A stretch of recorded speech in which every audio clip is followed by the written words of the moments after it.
The clock is ticking, ladies and gentlemen, for Group A here at the Clash of Giants Season 4 Preliminaries. This is the final day, ladies and gentlemen, for Group A, as I mentioned, to gather up those points. So yours truly on the mic, Pika, joined by Red Queen. So how are you doing? I am representing right now with the Reds. Yeah, I have my background, so yeah, it's color red. And check this out. Oh, okay. Hey! Oh, ooh, pretty nice, right? But yeah, this is the final day, ladies and gents, for the preliminary rounds of a Group A. Pretty sure you already have an idea which teams are going to be proceeding to the playoffs. But of course, the fight is not over just yet. I'm pretty sure those teams at the second page will probably do something extra something. I'm pretty sure of that one. They're gonna do some kind of miracle that could catapult themselves at the top of the ranks. So I am definitely gonna be watching out on that one. But guys, who do you got? Oh yeah, that's a good question, Red. And I'll wait for the predictions too. I kind of established myself a little bit of a checklist of these teams that I want to vote for today. And yesterday it was a very Transylvanian day, to say the least. But we had a double winner chicken dinner for Vampire Esports. So that alone is already a big statement from these players from Thailand. So I for one am keeping my fingers crossed, and my stakes are out, in case that somebody wants to go up against Vampire Esports today. I just hope, for the teams that are a little bit struggling when it comes to getting those elimination points. I mean, we've already had like 2 days of a nonstop PUBG action, right? So you've had a chance also to review what happened during the broadcast, day 1 and day number 2. And now that we are on the final day, I expect nothing less. I expect full throttle, full action, and just really turn this whole battlefield into a bloodbath. Bloodbath is right. But again, let's find out what and why these teams are actually duking it out. For those of you who may be new to PUBG Mobile, this is how we tally our points when it comes to placement. So first gets 10 points. That's your winner chicken dinner. The second gets 6. The third gets 5. Fourth with 4. 3. All the way to 8th place, they get basically continuously reducing points. And when you're from the 9th to 16th, unfortunately, you're not getting a single point. You're gonna have to leave it to eliminations. Now, of course, Red Queen, look at that 15 Gs right there. Yeah, I do hope we get some of that, Yeah, but as you can see on the screen, this is how it's gonna be going down, right? We're done with the qualifiers. Now we are on the third day of the preliminaries, but don't you worry, because we still have Group B, which will be happening tomorrow. You know what? We don't want to make you guys wait or anything. We're just gonna go straight to action. But when it comes to the prize pool, it is $15,000. Playoffs, it's a total of 3,000. First placer, of course, will get the lion's share with his $1,250. And again, it goes all the way down to fourth place with 250 moolah. And for the MVP, oh my goodness, this individual prize. I mean, players really do want to get their hands on this one. It's $250 as well. But this is not even, I mean, that is just like the minor prizes, right? We're not even discussing the major prize, Pika. True enough. And you see the fact that as an MVP, you get half the prize of the 5th placer in the grand finals. That is insane, folks. So you better batter up. You got to lock and load. Get those sites ready. Eyes on the prize, people. And yes, as we mentioned, Group A will be concluded today. Then tomorrow onwards, all the way to the 24th, to be specific, Group B will be up front. So please express your love in the chat. Let us know who you're rooting for.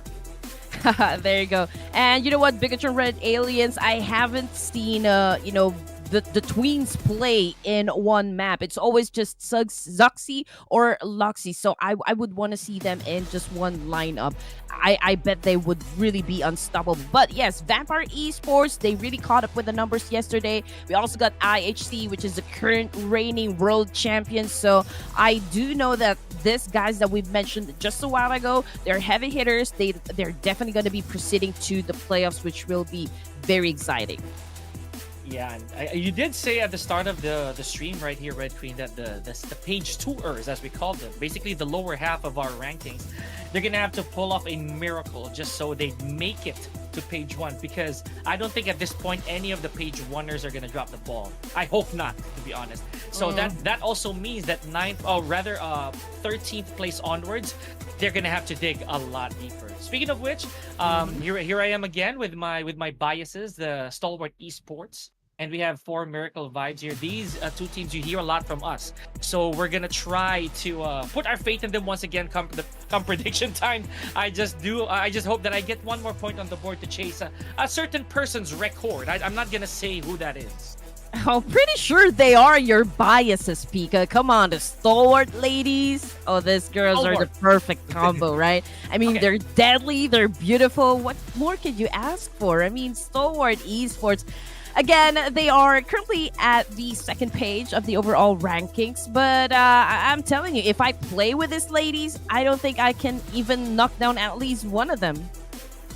Do be the skills come with the face, right? That's how it is. So, and again, kidding aside, folks, we are leaving it all to chance today as to how our teams are gonna play it out for the final day, especially Group A, as we mentioned. So please do show them some love and let us know. Help us out in the predictions, will you? Because it is not getting any easier, and more so that the playoffs are approaching pretty fast. Oh man, it could be anybody's game. All right, definitely. You know what? Honestly, I'm just looking forward to a very high performance coming from A51. They are, after all, the qualifying champions, right? So I do expect really for them to bring that energy back into the preliminary rounds, right? And just proceed with the playoffs. But you know what? Speaking of A51, we do have, some Vietnamese teams here, right, Pika? And I just want to show you guys, what I will be snacking on just in case we go into a break. Before we get to our prediction, right? I just want to say, because I love, to try out a lot of cuisines. And this is just one of them. I don't know. Here? What is that? This is a wrap. It looks like a wrap. Yeah, I was about to say that. It looks like a wrap, a vegetable wrap, isn't it? It is a vegetable wrap, famous in Vietnam. So I'm gonna snack on this babies later on, just so you know that I won't be leaving this chair, because I don't want to miss any of the action that will be happening for our day number 3. Unbelievable. Okay. And see that wrap as well. But okay, getting back to the topic at hand here, folks. So the preliminaries, we've seen how Clash of Giants has transpired through the past seasons, right? So there have been upsets, for lack of a better term. There have been complete dominations, and there are very close calls, right? Some teams who barely made it to their top 8 or top 12 in this case. So today is gonna be a nail biter for some of our teams, especially those on 13 from 13 to 16, right? So yeah, let's keep our eyes out on that for that one. Yes, and you know what? Before we head on to our matches this evening, ladies and gents, right? I think we're gonna be showing you the overall most valuable player for yesterday. Okay, I'm just waiting for the screen to pop up. There you go. I mean, it's no surprise. I mean, this guy have been eliminating players inside the battlefield with a grenade, hence getting himself 26 elimination points, 4,868 damage output. We've got DEWA United's Snowboy. Man, a quarter of 100 eliminations by himself, right? So that alone, that's a braggable stat. So, and let's not forget, he's not alone when it comes to the pursuit of MVP. So here we are, ladies and gentlemen. As I said, Snowboy has a huge target on his back. So we have Hitman Joel, we also have Doc, Killer YT. These guys are all up and running when it comes to them frags, them eliminations. So Snowboy, he better up his ante today, or up his game rather, because there's gonna be a lot at stake. Yes, and you know what? I'm still waiting for like Satar, Tony K, and also Rules perhaps, and the twins, Duxie and Luxie, to be up here, as one of the candidates for the most valuable player for the playoffs, or like maybe not for the preliminary rounds, but I would want to see their names up in here, Pika. Oh yeah, me too. We already are seeing some of them here, but I'm kind of gunning for more, to be honest, because again, I feel that everybody has their moments, right? It's bound to come one way or the other. So in this case, again, I'm putting my cards on Tony K. I know the potential of the kid, but I cannot guarantee that he's going to be the one to walk out here with that MVP. We have a lot of competition. Again, Snowboy telling us why that is, right? And look at that. He actually has the longest survivability as well amongst all our fraggers. So I guess that explains why he's able to rack up these frags. Yeah, boy got moves, I'm telling you. But I just want to say that this is the first time for me to see Snowboy part of DEWA United. This is the first time that I've seen him really rack up huge number of points up on the scoreboard. So, I mean, we have a lot of things to expect coming from this guy right here. But let's talk about the rankings, because this is what's going to matter at the end of the day, right? Full Circle Vibe still at the top of the charts with 95 points and 1 chicken dinner, but they're not out of the woods just yet. I mean, they haven't really cemented their spot. We're talking about just like 2-point lead up against DEWA United, A1 TNT Esports, MORPH GPX, Team Flash. So, you know what? As the games for today progresses, I do believe we're going to see a lot of shuffle happen. Yeah, especially here for page 1, right? You see that the biggest gap so far is between, in my opinion, DEWA United and A1 TNT. But it takes one good game, as I always say. I'm never going to get tired of saying that, because you'll never know how good their aim will be, their decision making will be. So for in one game, for one good call, all of that can change. So the biggest jumpers I feel would be MORPH GPX, but I cannot say the same for page 2, honestly. Geek Fam obviously jumping off of, I believe that was 12th place, and now at 9th. They're ever so close, Red Queen. It just takes one push. Yes, and for the second page, YOODO Alliance, one of the teams that actually started the preliminary rounds with a strong game, and now they're just kind of, fading away. I don't know what happened. They kind of dropped the ball yesterday, so I do hope that they can do a major comeback, at least for day number 3. I would love to see them play in the playoffs, as well as BIGETRON Red Aliens and T2K Esports. Train to Kill, right? We've been seeing them on and off screen quite a bit, so it's hard to tell what pace they're in right now. Are they doing good? Are they doing better? Or are they really on a slump? I don't want to be the bearer of bad news, but if they don't make something happen and quick, that 12th spot might be taken away from them, because we are only getting top 12 folks here from the preliminaries. Yes, and I do love the fact that we have some ladies, participating in this tournament. They're trying really their best to play at the same level. And again, I'm gonna say this all the time when it comes to circle predictions. This ladies, they do know what they do know the game and how to play it. It's just that I feel in terms of like getting those elimination points, they're not that aggressive. They always prefer to stay in one location, but I do hope that I see a little bit of alteration when it comes to their game plans. I mean, we're talking about the final 6 matches for today, Pika. For now, I hope that there's been a bit of regrouping come last night, right? Like after they did not have a spectacular, stellar game. But here we are, ladies and gentlemen. Let the gavel pound as we hit our caster's prediction as they use. Since I was here early, it is Red Queen's turn to predict first. Okay, all right. You know what? I have been rooting for the ladies, and they did win, a chicken dinner in Sanhok during first day of the right. So I'm gonna go ahead and choose them once more. This ladies, I feel like they just need a little boost of confidence. They just need a little boost of something extra, something for today. So, stalwart ladies, you got me. I got you guys. As for me, Vampire Esports, not even thinking twice about it. I'm not even gonna blink. Vampire Esports. Again, there's a reason I have been wearing all black and maybe a Dracula red on the inside. I am pro of Vampire, so let's hit it.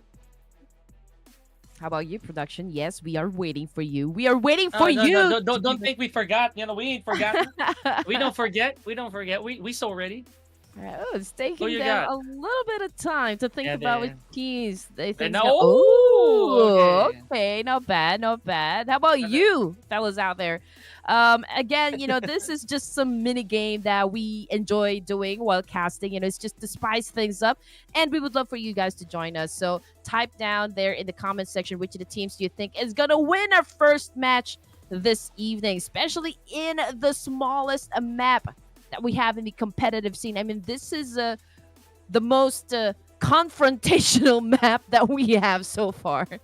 Probably the closest of the close combat, right? So one way or the other, upon dropping, there's a huge chance that you're gonna encounter somebody. But they already know that. I mean, you guys already know that. So having said so, the formula is as follows. We're still gonna have our Sanhok, then our triple Erangel. That's the main course, as we always say. Then we are gonna top off the dessert with a couple of Miramars. So fingers crossed. Hopefully the lessons have been learned. And again, guys, don't forget to subscribe to the Ruthless Hype Esports YouTube channel, because this is where all the action is. So you don't want to miss out on any updates, right? If from inside the community. And when it comes to the highlights, well, you have to follow them on TikTok. And while you guys are at it, don't forget to follow us as well. It's right down there at Red Queen Andy, and as you can see, at Pika_Lozano. Right. So yeah, Whose bias is the stalwart esports ladies. Of course, I'm always a stalwart fan. But again, having said that, we're gonna have a long day today, ladies and gentlemen. I hope not denied of action, right? Because yesterday, I remember that Red Queen was spoiling in a good way. She spoiled it and said that this is gonna be a fast-paced day, and she wasn't wrong. I did see that there were games. I feel that if I remember correctly, that first Sanhok only lasted 7 stages, so that alone says quite a bit when it comes to the pacing of our games today. And I also kind of want to make predictions when it comes to who's making it to the playoffs. But the catch is they should not be from page 1. Okay, I mean, I've been choosing teams not part of page number 1. You're always so sure about your answer, but you always choose the strongest and the brightest team, Pika. So we'll do absolutely that. not. We'll do that prediction thingy game number 2. Deal? Of course. All right, there you go. The reason that you see, playoffs, right? The catch is playoffs, not the game anymore. But that can wait. I feel, yeah. Honestly, I don't think we're gonna have a slow game today, Peak. Especially that teams, they would want to rack up huge number of points. So I do believe aggression is gonna be the name of the game for the 6 matches today, because we've seen the scores, right? We've seen the scores. The gap is just like it's not even that far. So yeah, they need to set themselves apart and just really build their momentums at an early onset. Sure enough, I also feel that some teams have nothing to lose, right? I mean, some of them may even have already hung up their white flag. They've already surrendered. I'm not gonna say who or who I think that will be, but granted that the point deficit might be too big to make it the top 12, some of them may have already admitted or succumbed to the fact, oh, we're not making top 12. But you know what we can do? We can stop. We can actually stop the other teams from making it the top 12. We can gatekeep them, right? So again, the question is who that will be. Hey, it is hot as a summer. We're about to dive into the jungle, the deadly jungle of Sanhok, ladies and gents. The flight pad is right down there in the middle, and as you can see, teams are already deplaning, headed towards their favorite spots. I'm just wondering though if bootcamp will still be unoccupied for the 3rd day.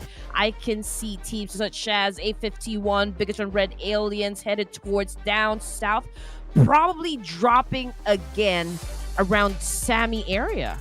Oh, you're right.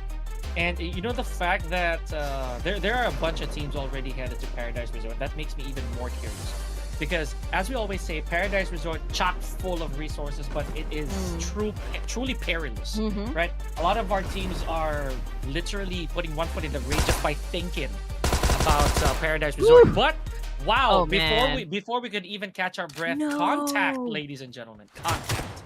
No, Joel has been knocked down. Team Flash is already on the move. I saw just one of them Mhm. pick up a Tommy gun. So that is one gun that you would want to start your game with. But for the side of DRS, ladies and gents, Snorlax has been put to sleep. Oh yeah, very sad start here. But again, Team Flash, one of the teams also yesterday, Red Queen, who had quite a What? good running, right? So Mm-hmm. I feel that today might also be a Team Flash redemption arc. Let's wait and see. So here we are, DRS, and as Red Queen mentioned, they're already down one man. I'm just not so sure if they're gonna want to engage like this. This is also not a very, in my opinion, Red Queen. This is not Ooh. also a look that you would wanna grant your team this Oh, early on. man. Two players already knocked down for the side of A51. Goodness me, they are in big trouble. DRS Gaming is looking aggressive for today's matches. Yante on your screen with a UMP. And just like that, the first team to get eliminated out of Sanhok is A51. The hands of DRS as well. So this is gonna look real swell on their record, honestly. So yeah, now on the other side of the board, as Red Queen also iterated earlier, Joel, very early elimination, one of our original MVP candidates. Whoa, So whoa. okay, a little bit of a straight action here from T24. Ending that with a Man. UMP. And we did see a Vector as well. You know, it's been a while since we've seen a Vector on screen. Yes, sir. Here we go. IHC with 2 casualties. Can they still win this fight up against 50 Esports, formerly known as 7th Element? Ooh! Oh, but with that great peek coming from Rogue right there. Obviously, 50 Esports is at the disadvantage, but Rogue goes down as well, courtesy of a Leon. Oh, man, this is a great back and forth situation between these two teams, but Abel! Oh, my Yay! goodness, he caught him sleeping right there, and that is the savior moment, you know, for the team. I love that. You know, just because they were down by so many doesn't mean that they will be the first to go. Oh, okay. So you know what? Two teams gone, and only at stage one. Red Queen, yes, we are picking up the pace here for today. 52 X, formerly known as Seventh Element. You know how I'm also biased with that team in a manner. I think again, this is turning out to be quite tragic for 52. My goodness, what did I tell you? The moment that this guys land, uh, it will be fight left, right, and center. So that's exactly what is happening. And 4 elimination points, just like that, coming from DRS. Unfortunately, though, from that exchange, they lost Snorlax. IHC hanging by a thread there, Red Queen, but still able to pull through. Scared Abel. I love that. You know, that's a moment for him. Probably gonna go to his story later on. Let's check that out. Maybe after the stream. So, yes, ladies and gentlemen, looking at the scoreboard on the side, you see there's only a 2-point difference between 4 Miracle Vibes and DEWA United. So Red, this is as tight as it can get. Imagine if 4 Miracle Vibes also had an early exit. That's gonna give DEWA United a Ooh. lot of leeway. Gyante again, using his M416, spotted Zoxy behind that rock, very low in HP. Ladies and gentlemen, DRS will already make a move up against a BTR. Coming off of the kill feed, it's Killer YD from DRS, currently knocked down. So I guess they are on a split, and they're taking care of business with 2 enemies on the line. And you know what, Red? I looked at the feed as well. I believe Zoxy and Luxy are already playing together right now. So we gotta wait for that. Okay, speaking of, there we go. BTR lighting up the feed here at the expense of DRS. XMPL coming out of there. Oh man. Okay. Gyante also the final bit of the puzzle, and there goes a DRS. So early though. So early. Oh, okay. So this is the dream lineup that I was so eager to see. So the twins are here, Zuxi and Luxy, and then the combination of Satar and Lapar. So, I mean, this is going to be exciting for the side of BIGETRON Red Aliens. They are currently at the second page, and not just at the second page, they are part of the I believe bottom. They're not even part of the top 12, I think. I'm not sure, guys. We'll just have to check later. But with this lineup, I do hope that they make something out of this. You know, they need all the points. They need all the score that they can get from the 6 matches just to make sure that they get included in the top 12. Yeah, you know what? Actually, I'm gonna add to what you said there. Looking at it now, Bigetron Red Aliens are literally at the top 12. So what this Ooh, means okay. is it is danger zone for them. Look at that. They do have company in the form of, or at least they have a bit of competition in 851 supposedly. But since they're already eliminated, I think they're pretty secured here. They have a lot of opportunities to break past their score right now, which is currently 62 points. So Mm-hmm. YOODO Alliance at 64 and Train to Kill pretty close at 66. This is an open. This is basically an open space, an open field for Bigetron Red Aliens. Yes, you're right. But as you mentioned earlier, with just one game, it could be a make or break for any of the teams, Right. especially Yes. those at the bottom. So, for the side of Victor Red Aliens, again, they need every match for today. Just to make sure that they can secure a spot to proceed to the playoffs. Because if we're gonna be looking at the teams participating right now for Group A, I mean, this is a stacked lobby. Oh, it truly is. It truly is. And I feel that looking at the map right now, Red Queen, you see how there's a lot. There are literally a lot of water filled spaces here. There's also a bridge.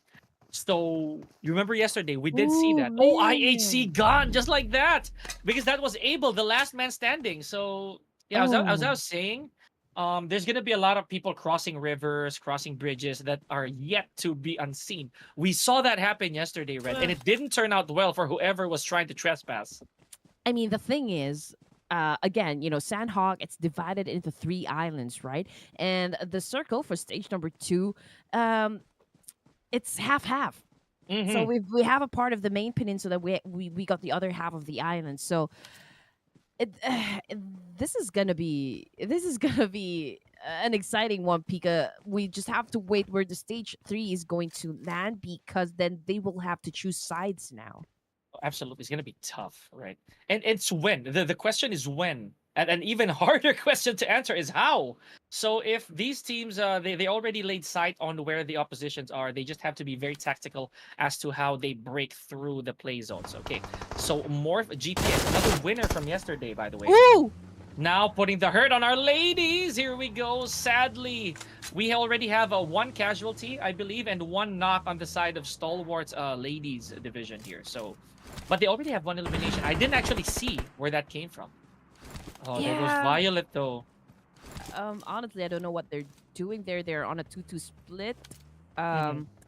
They're so far away with one another, probably still pillaging through towns, just to get what they need. Unfortunately, 2 of them had been spotted by none other than Morph GPX, and currently Morph GPX is at a top of 4. So again, it's gonna be hard for the ladies to actually catch up with the numbers right now in the overall rankings, considering that everyone is trying to make up for the lost points since yesterday. Enough, Red. So a lot of grinding. A lot of grinding for our ladies. I can say the same for Pigma. But at least Pigma yesterday, they were able to secure top 8 spots. So that's big on their end. Oh man. It kind of softens them up a little bit or rather toughens them up a little bit so that they can enter top 12. But again, my boys here, Vampire Esports, you saw the feed lighten up a little bit for them. Already had one elimination, so you saw the position of where Vampire Esports is, right? So they're already pretty secure where they are a while ago. But yeah, the circle Wow. already moving here. From that distance, my goodness, T2K Igneous is currently knocked down. That that's some long distance range. From the kill feed, I think it's Team Flash versus GEEK this time, and Fluke is currently on the ground, so we'll just have to wait for that one later on. Also, Batman. Oh man, he is going up against Hitman of A1 TNT. Oh boy, yep, that is gonna be a problem. But look at this. The vampires are just literally flushing out Stalwart Esports. And there they go, ladies and gentlemen, exiting at number 12. Wow. Okay, so Vampire Esports, they got out of their supposed hole earlier. 2 of their members, I feel, are still outside the play zone. So Tony K and Ravenclaw, I believe that this is Ravenclaw's first inning today. Mm. So they are gonna head back to the play zone with haste, by the way. So 4 Miracle Vibes. at Pal Nan over here, gotta be super careful because that is a bridge to begin. Be Team Flash. So most of the fights I do believe will be happening down south. I mean, for the side of Morph GPX, they will be coming from the north side. PIGMY will be coming from boot camp areas. So they are pretty safe for now, but I really can't say the same for those teams that will be coming down south as well as east side. Yeah, that gives me a lot to think about, Red. Not gonna lie. So, having said that, Bigetron Red Villains slowly settling for the with the silence of stage 3. They do have a fair amount of score on their hands, good amount of resources as well. So, you know what, Red? There's only I feel like one player from Bigetron who hasn't really gotten his hands dirty yet with a frag, and I think that's Zuxi or Luxi, one of the two, one of the twins. So I don't know. I cannot imagine your expression as soon as these two start teeing off together. Mm-hmm. But anyway, let's see what's going to happen. I mean, there's a little bit of truce happening for stage number 3, right? But Gosu, he is currently bleeding out there in the open, and I think his teammates is a bit far away. Quan is right at the end of that bridge there, but Izane Geek Fam is keeping a close eye, right, on whoever will dare attempt to pick up their teammate. Oh, don't look now, Red 4. Miracle Vibes puts one on the board as they take out one player from Bigetron Red Aliens. So, okay, this is going to be spicy when we lay our eyes on them later. Hopefully the camera becomes really favorable in that direction. Now, Geek Fam. So, still pretty much caught outside the blue zone. Stage 3 still pretty okay, right? But they have to try and find a good spot to hold up in for the next few stages.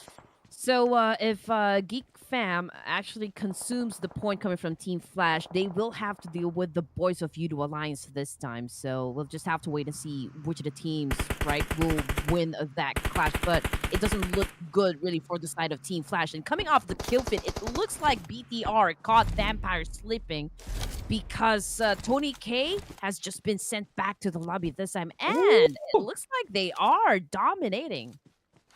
Oh yeah, there's a couple members left on the side of Vampire Esports. So now they have some unfinished business with Bigetron Red Aliens. We're gonna check on that a little later on, folks. Oh, never mind. We're here. We are here. Look at this. Absolute chaos. And they are actually outside the play zone. Vampire Esports not looking really pretty here. Oh, that is it. That is it for the Bloodsuckers, ladies and gentlemen. Leaving number at number.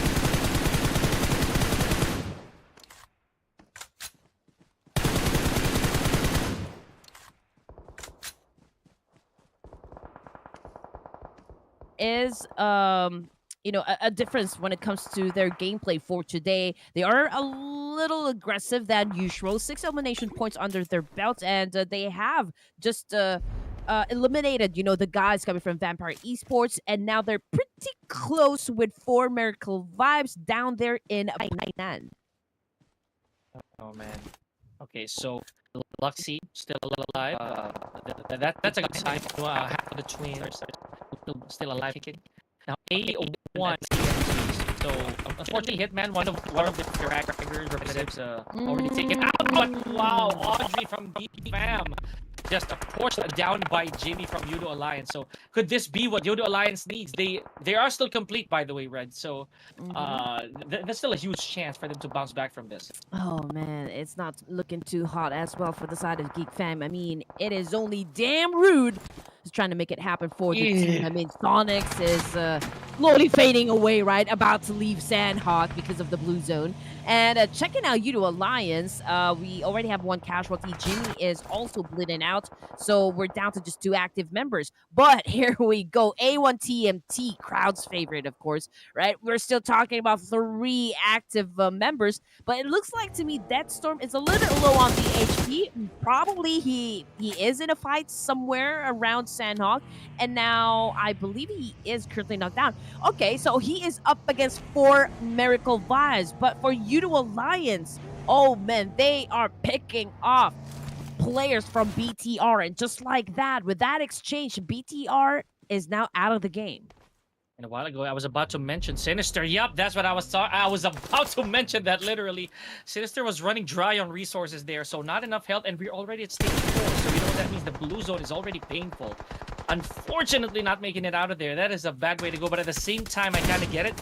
At least no team will get him as a point. Now we are down to our 7 teams, ladies and gentlemen. So prior to this, the 8th team to be eliminated already had 1 placement point. Okay, so just look at the situation, Pika. I mean, we still have, we have 2 compounds, right? And this now becomes prime location inside the zone. I mean, who I do believe one of the teams here will try to get in the middle and just hold the fort. But which of the teams I think is going to go there, I'm still not sure.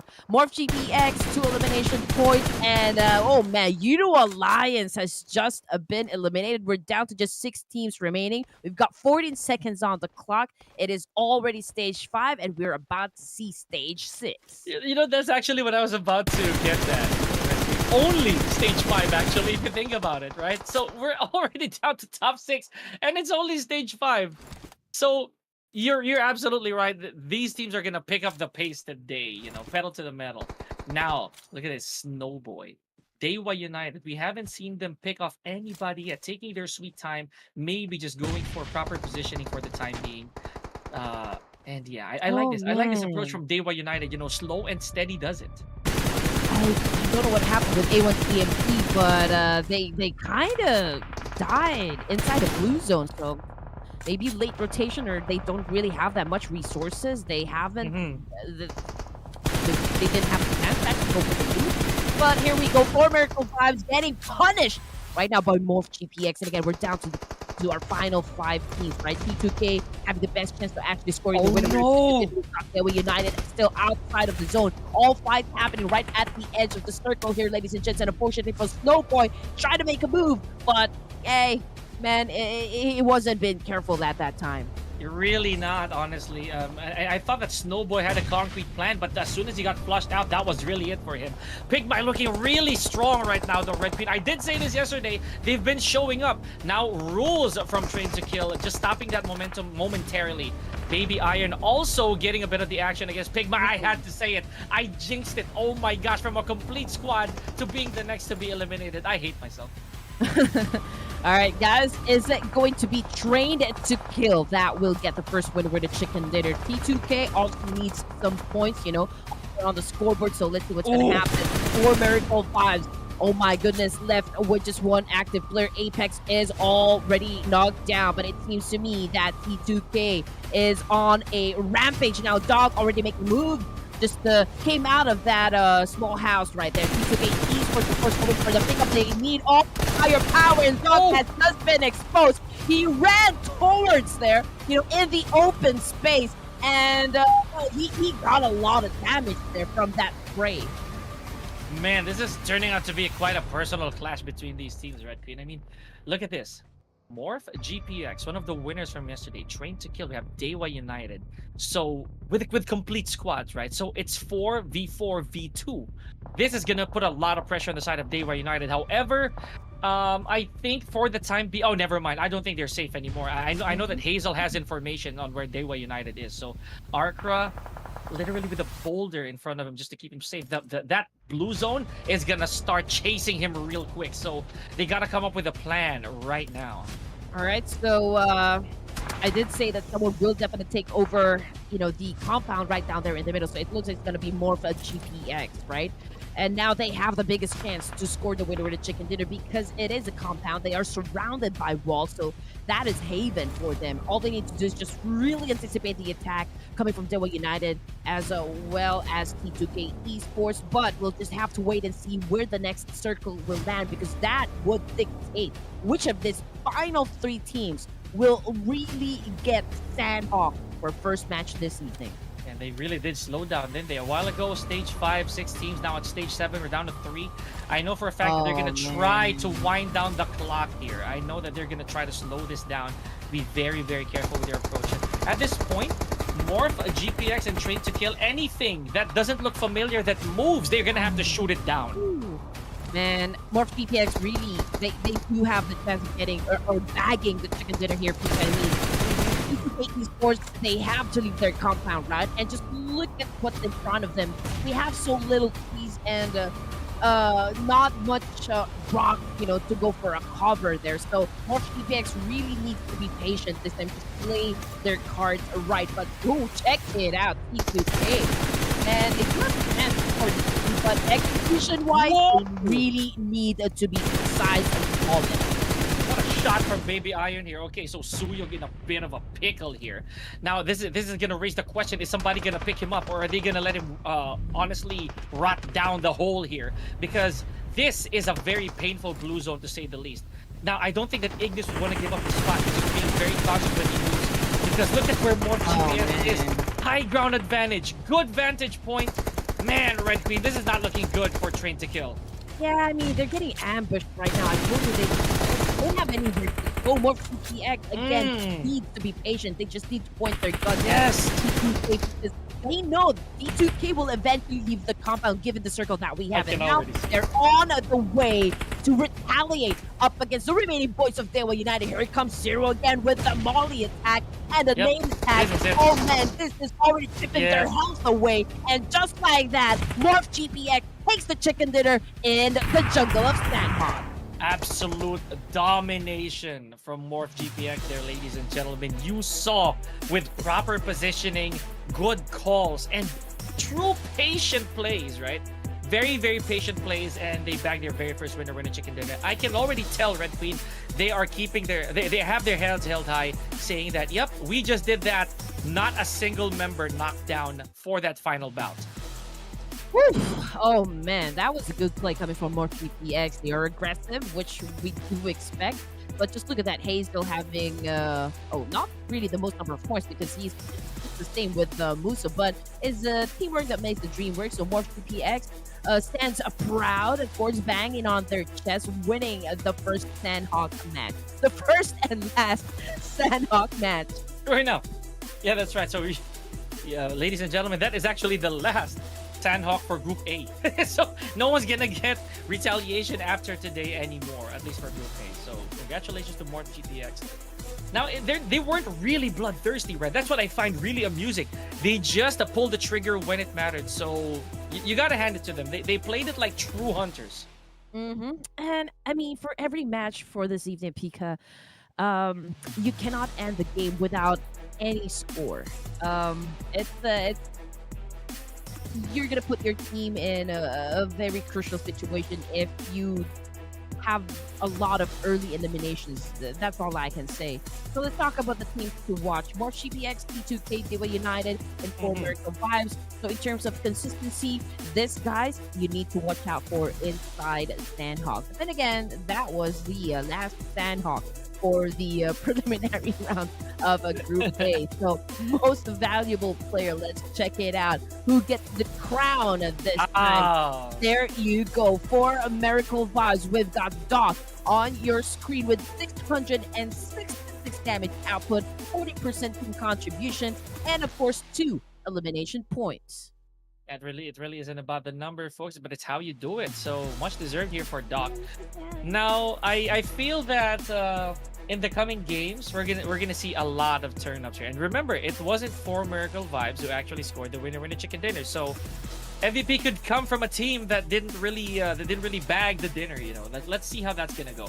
Now, this is also a very interesting take. So a couple of players from MORPH GPX being some of our top performers here. So I'm trying to put the pieces together here, right? On the math, right? So Hazel and Muso did their honestly their job. So let's see who else is gonna contest it.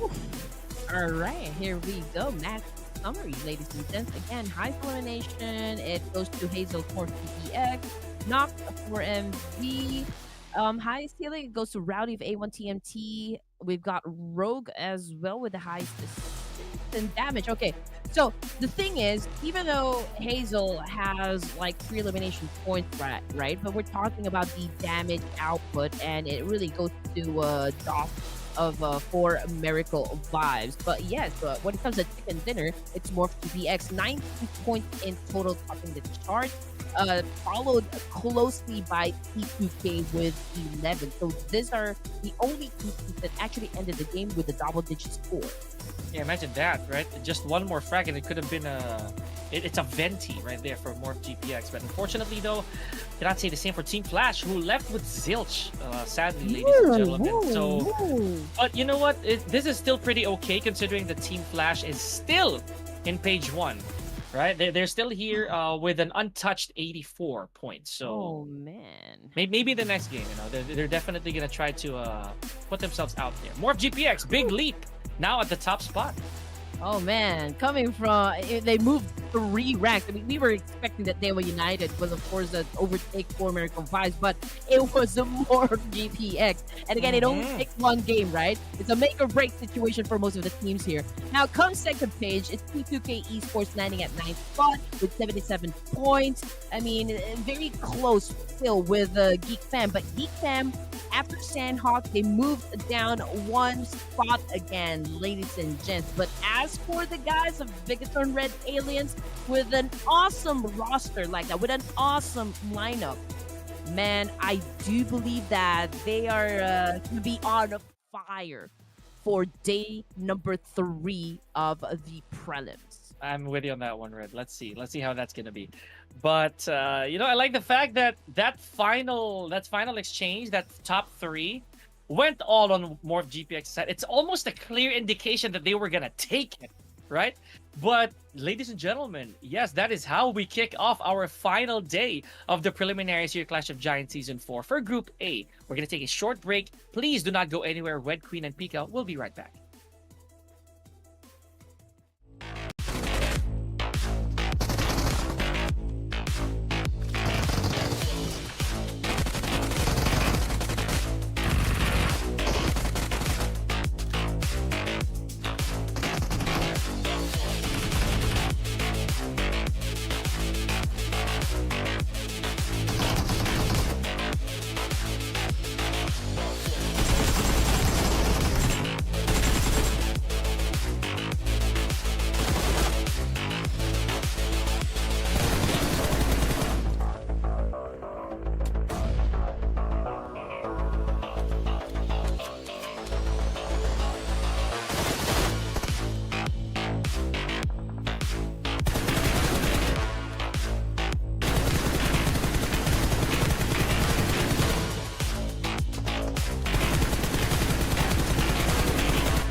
Ayo, it's the final day, for the teams to redeem themselves. Final clashes to break their limits. This is the Clash of Giants Season 4. Welcome to day number 3 of the Prelims round for Group A with your favorite casters, of course, Red Queen and Pika. Wow. Okay, so the appetizer is done. We are done. We are through with Sanhok, ladies and gentlemen. Now it's time for the main course. We are headed to our triple Erangel. We're gonna start off, of course, with our mashed potato for map number 1.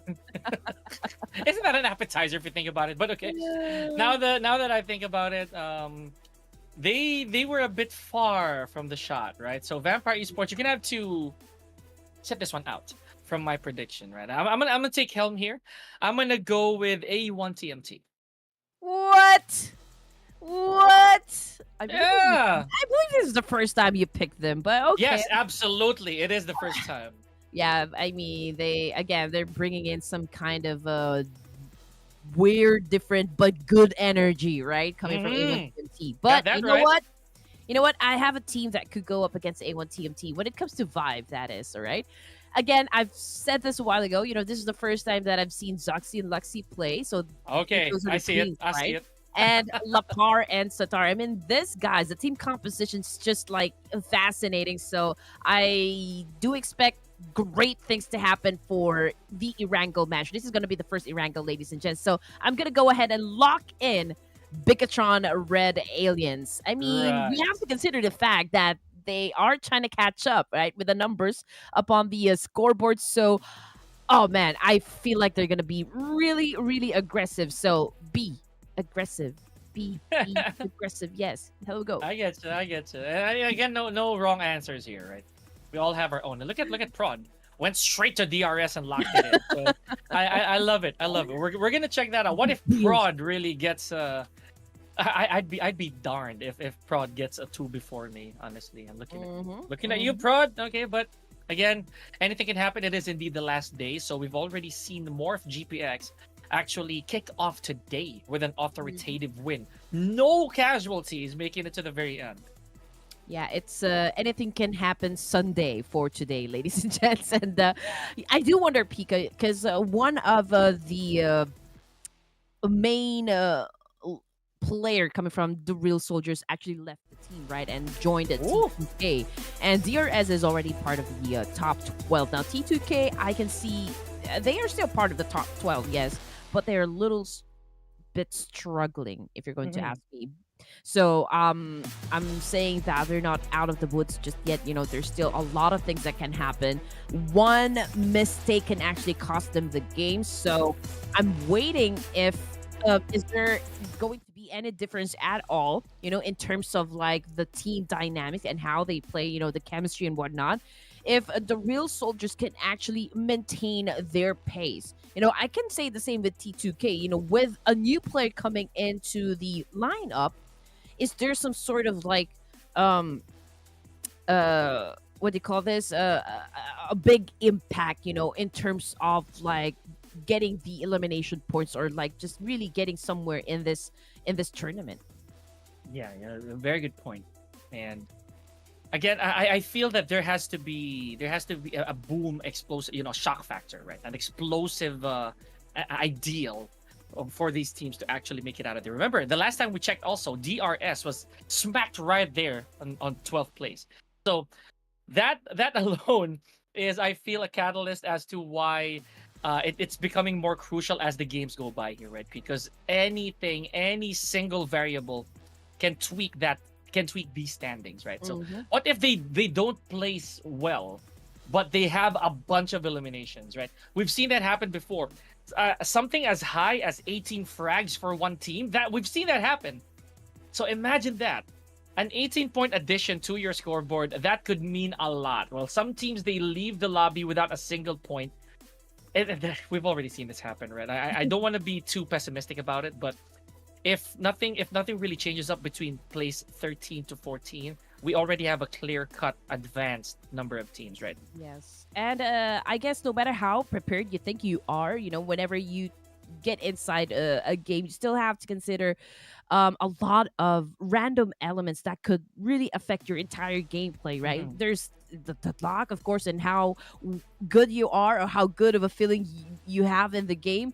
Those are just, some of the minor things that you need to consider. And all I have to say is that whenever you get into the game, right, you need to have a clear mind. It's always a gamble, right? You don't even know if you're gonna win or not.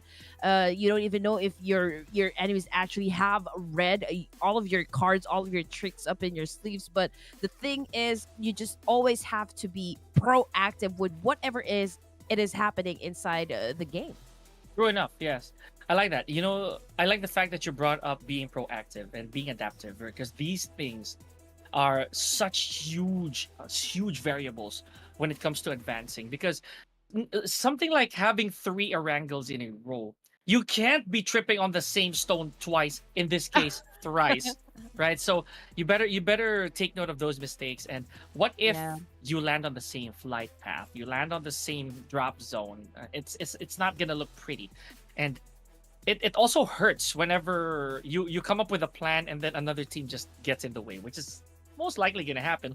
Like yesterday, for Miracle Vibes, they landed every single time, right? Every single time that they were at we had them in Erangel, they would go straight to military base, but they never bagged the winner chicken dinner. So Yes. that alone is again one of the points I'm trying to make. What if you Yeah. you thought of a plan so well, it doesn't go your way? What's next? You don't want to be too predictable inside the game, right? So Mhm. again, when it comes to the alterations of your game plans and your strategies, That's you on have to you. have a Yes. plan. From plan A, right, up to plan Z. Mhm. And again, with the plans, that's just 50% of it. Execution would still determine whether or not you're gonna win the game. Speaking of execution, here are the executioners so far, ladies and gentlemen. We have Snowboy, Satar, Tonika, and Killer YT with a whopping 20 plus eliminations per. Now that right there is a credential that they have to try and rack up, to try to add to the list, or try to add more rather, so that they can take a piece of that good 500 Gs, right? 500 Mm. 500 heavy, right? All right. So now look at this long distance kill. So we know how PUBG is like. We know how there would be some shots that are almost impossible to pull off, but these guys, they were able to. So much love. Yes, and for the most, okay, I believe these are utilities, right? Yeah. Okay, so this is Hazel, Doc, Muso of Morph GPX, and Zero. So again, just like what we mentioned, you've got to be resourceful inside the battlefield, right? And you have to really be aware of the things that you have inside the backpack, because sometimes, whenever you get into a fight, these things happen that you never thought of how many ammunitions you still have left or how many smokes you still have left, and sometimes it kind of cost you the game. That it does, right? So especially if you're reckless when it comes to managing your resources, honestly, it becomes detrimental. And the funny thing is, look at the gaps between their utility: 73, 72, 67, and 66. So it just takes one nade, one bit of utility to make that difference, and it could be the one that gets you that frag. So a little later on, especially since we're going to Erangels, but it's a big map, that could change. And we're just actually waiting for the teams to kind of settle down.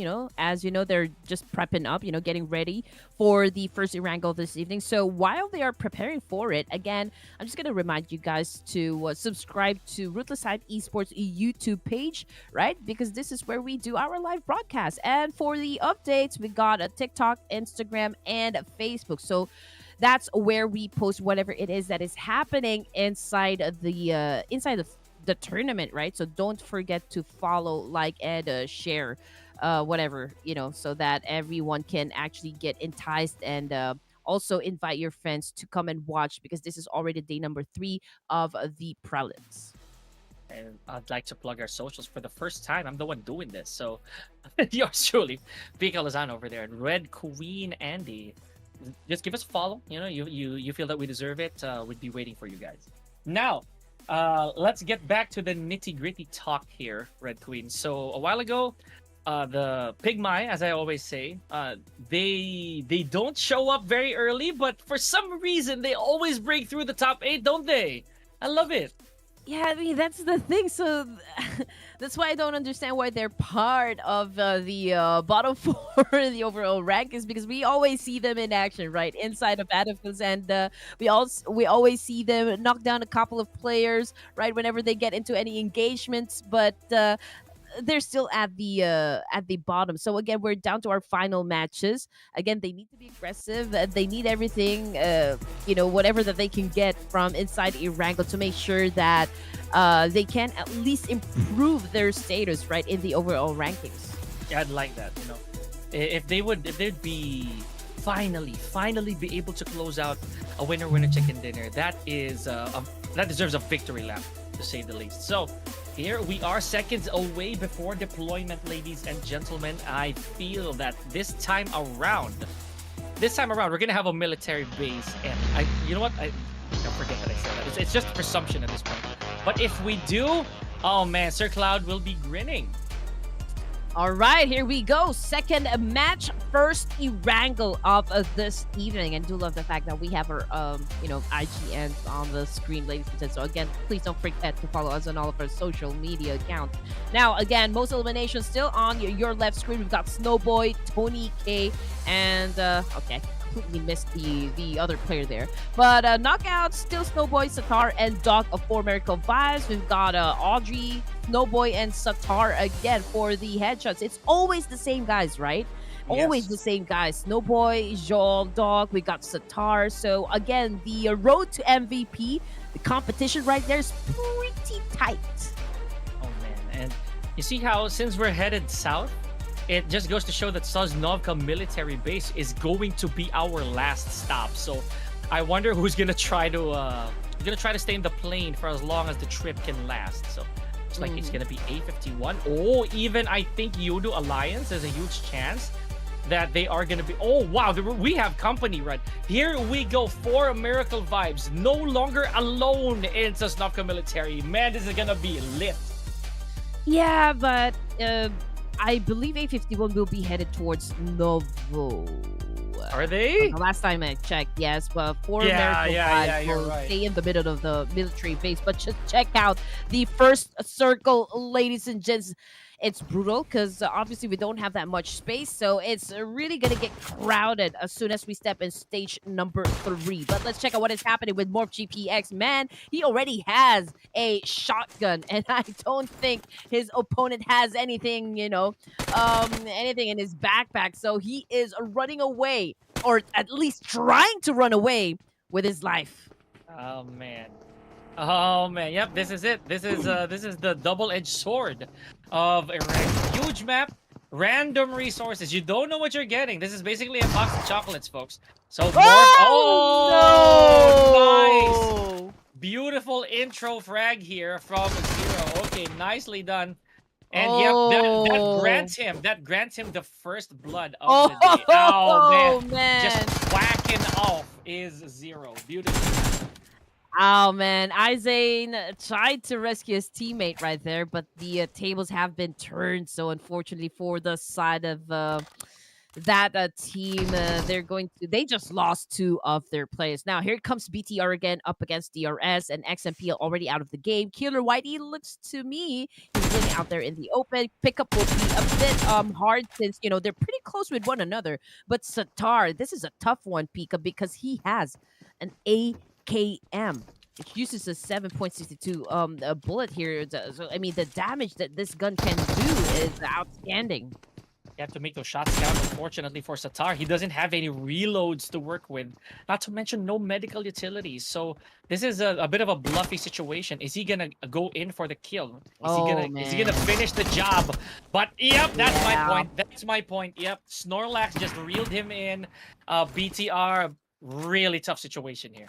Yeah, I mean, he was kind of hesitant to actually get inside, right? Obviously, we've got three players coming from DRS, and it's such a big risk, but he really had no choice but to get inside because if he lets the team to do a reset, then, I mean, in terms of firepower, DRS will have that advantage. And just look at that, BTR. Loxy already on the move, charging in, and we'll try to finish the job. Hopefully, Bigetron survive. Oh man, nope. Oh. Yeah, unfortunately, as we did jinx it, Red Queen, Bigetron, Red Aliens. Couple eliminations right there, but unfortunately, really falling flat Oh. at the very start. But oh man, no time to recuperate here for DRS. 52 just going in like a pack of coyotes. They are gonna try to flush out this house. Oh man. Oh, they did hear the gunshots, and we have been playing, this game for a lot of times already. So they know the team's position, they know their enemy's position. So 52 Esports not wasting any time though, and then they need the numbers again to go up for their team. So just like what you said, I mean, DRS they don't have time to lick their wounds, and 52 Esports is actually here to collect the points. Oh man. This is a dog eat dog world, folks, as we always say. Right, so look at that.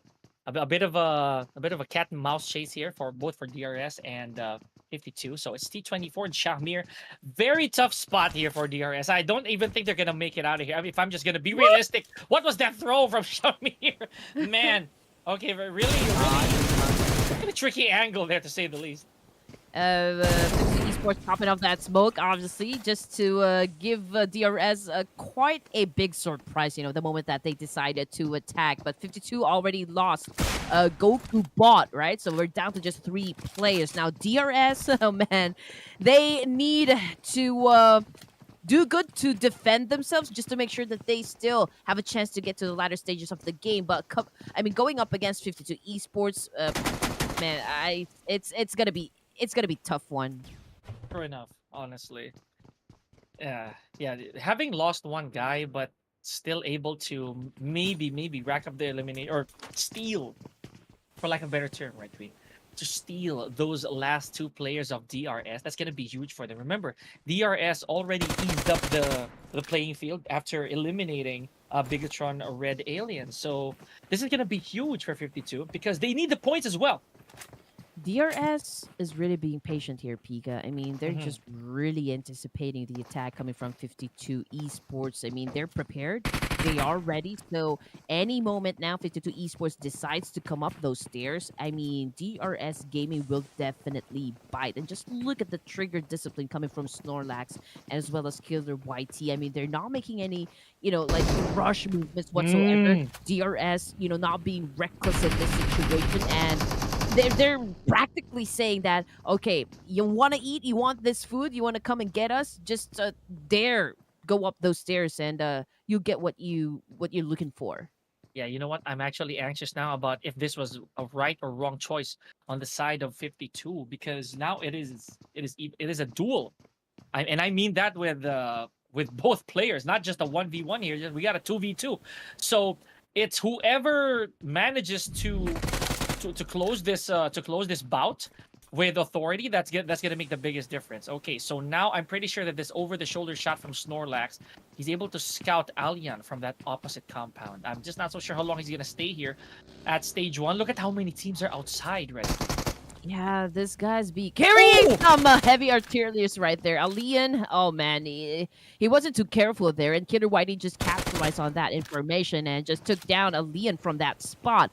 But I just saw a while ago, I was just checking out the guns that they have. I saw an M762, I saw an AKM DBS. So man, the moment that you get close to any of the players here, you're gonna go down on your knees if you're not too careful. Speaking of being careful here, this has been going on for a while. Both teams absolutely cautious, but something has to give here. One of these players okay, there. I was about to say it's Shahmir finally leaving his spot and yeah, taking the fight to DRS. But here we go. Enough time, and as much as I would say that DRS was at a disadvantage there, they emerged victorious, eliminating 52X in the process. Yep. Fred, I am gonna stand by my claim here that it was a bad idea for 52 to go there. Yep. I mean, Really bad idea. DRS really was prepared, you know. You can see the command of fortitude right there. It's just Yep, really yep, the true. confidence right now. Vampire Esports down here in the containers. I do believe this is somewhere around Jorgapool area. Now we've got Tony K, very low in HP. I mean, obviously, so because they're playing outside of the zone, they're up against IHC. And look at the situation. We only have 2 vampires. Yeah. Okay, so it really isn't looking like it's gonna be a supernatural day here for Vampire Esports, folks. Yesterday at this same amount of games, they were already doing really well, but now not really the best of spot. But look at that from Tony K. Now the question remains: is he gonna start healing? Yes, he should.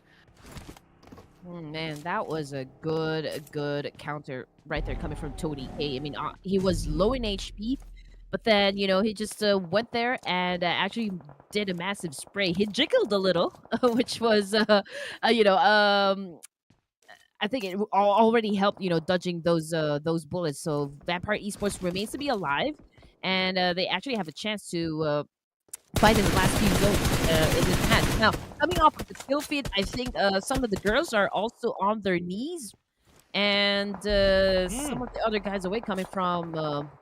I do believe that was IHC, if I'm not mistaken, or was it IHC? I just looked at, or was that P2K? Oh man. Yeah, I think it's C2K that responded easier. So now they gotta look in look at all directions here, Red Queen.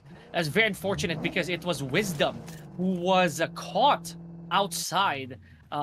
Unfortunately, that there's already been the finishing touches have been put. I think it was also Violet. I could be wrong. Who became the second casualty on the side of the stalwart lady. So let's get back to that a Yeah. little later on. You know, everything is happening so fast, guys. You know, it's just the cupid is lighting up.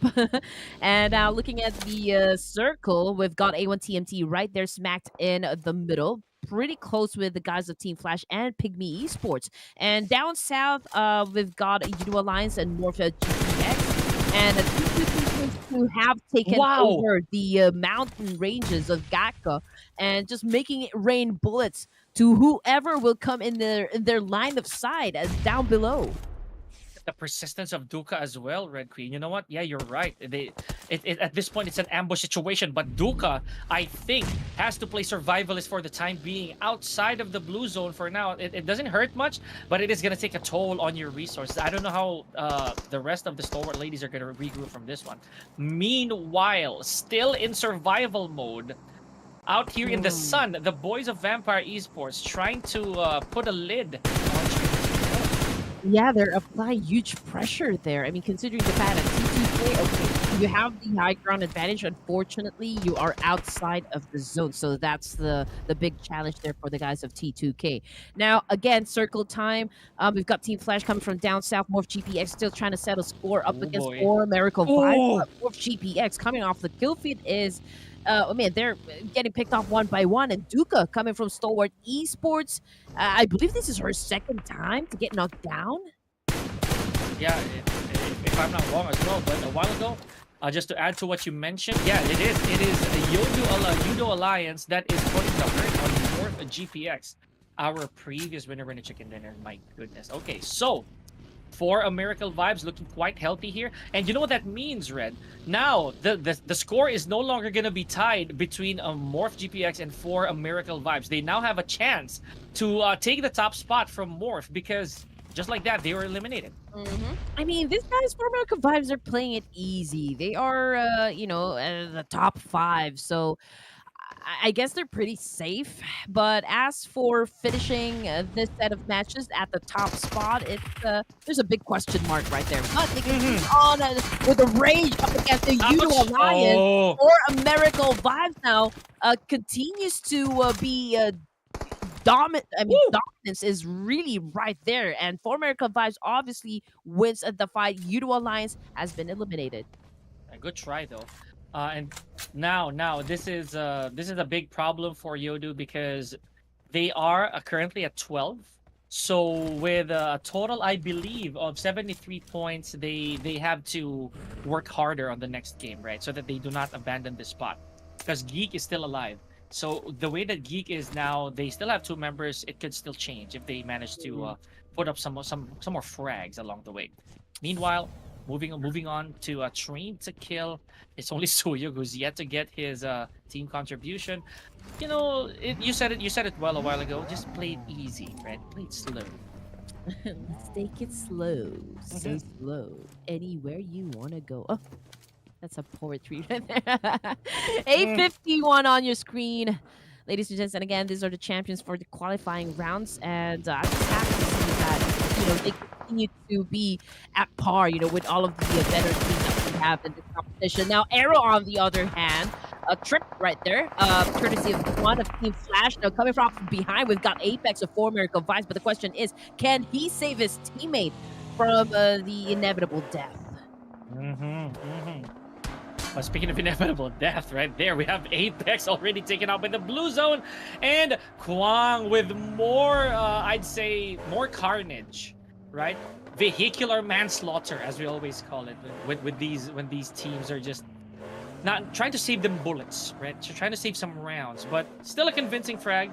Now, I'd say right here, Red, this is where it's gonna get real tricky. You see that there's a road at Gatka that players are about to cross, or maybe they're gonna try to secure said spot up until the latter stages of our game.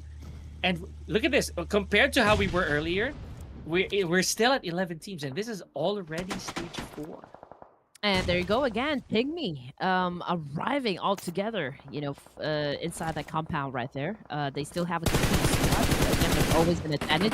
Now let's check out A1 TMT with a complete squad as well. So this could be deadly, for the side of A1 TMT. Now they're trying to challenge up the guys coming from DEWA United, but after DEWA United, they're pretty scattered up, around the map. This is already stage 4, guys, and we're down to just 11 teams remaining, competing, to get that chicken dinner for our first Erangel this evening. And as you can see, Hitman popping up those smoke, ready to challenge up the boys of DEWA United. Now, you don't want to get close at the edge because, well, you see what happened with Hitman. He just got a lot of damage there. Yeah, and again, this is considerably long, right? Stage 4, 11 teams. It means that they started to slow down. A while ago, it was a bit of an unfortunate situation for IHC, for MORPH, for 52. But now I think these teams have maybe just put their barrels down for the time being. Just try to get some resources, proper positioning, right? Erangel, we know how it is. And look at this. We haven't really heard uh crazy gunfire for about a few minutes now. So probably just recollecting their ways. I like this. I like a little bit of a little bit of calm before the storm, if you will. Right, you are. Now, Pygmy, on the other hand, okay, just really being quiet, maybe doing some warning shots. I mean, they're ready to, even for any teams that would come dare take this compound off of their hands. But I think, teams are kind of still deciding whether or not they're going to be challenged up the guys coming from Pygmy Esports. I mean, it's such a good location if you're going to ask me. But let's see what's going to happen. Now, this time with T2K, they already have managed to put up 3 elimination points. And we've got rules right here studying up the compound where Vampire Esports is currently staying at. Right. And a while ago, we saw how the boys were just literally out there, Red Queen. These last 2 vampires that we have, they were literally and figuratively out for blood, right? But now they realize that the further we go, the more that the numbers aren't favoring us. Now they do have a bit of company here on the form of T2K. I believe this was the same class that they're trying to finish here, because a while ago it was Vampire Esports versus Train to Kill. Yeah. Oh no, sad news for Batman as he has already been shut down by 4 Miracle Vibes. And I just saw, the integrity as well of the vest and the helmet, Oh, coming from Fluke of what? Vampire Esports. It is not looking too good at all. So I do understand why they needed to kind of just lay low for now. They're just letting all of the teams here battle it out with one another. But as for the Vampire Esports, they're gonna chill here for a while. And if T2K wants a piece of action up against Vampire Esports, they will have to try and raid this compound and take it away from Vampire. Oh, you're gonna have to knock on the coffins of the boys of Vampire here just so they peek out, right? But they know better. I'm pretty sure that Train to Kill, they have all the entrances and exits covered. So maybe they're calling dibs, right? No. Vampire Esports, they're ours, right? They mine. So let's see how that's gonna come to a conclusion later on. However, unfortunately, we have another team to say goodbye to in the form of GEEK fam. So with 0 eliminations, by the way. So this entails, Red Queen, that Train to Kill can move even higher up in the charts. Yeah, DEWA United losing Snowboy, it's a big slap in the face, I do believe, for the side of DEWA United. So I do hope they can pick up their teammate there.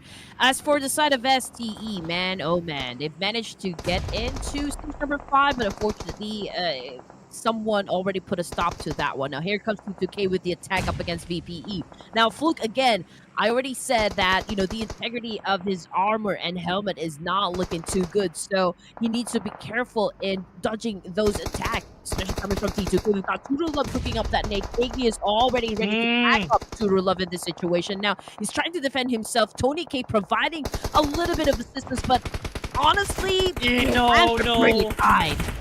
Yeah, oh man, I feel bad for Fluke in that sense, right? Tony K, he had to watch his teammate perish there.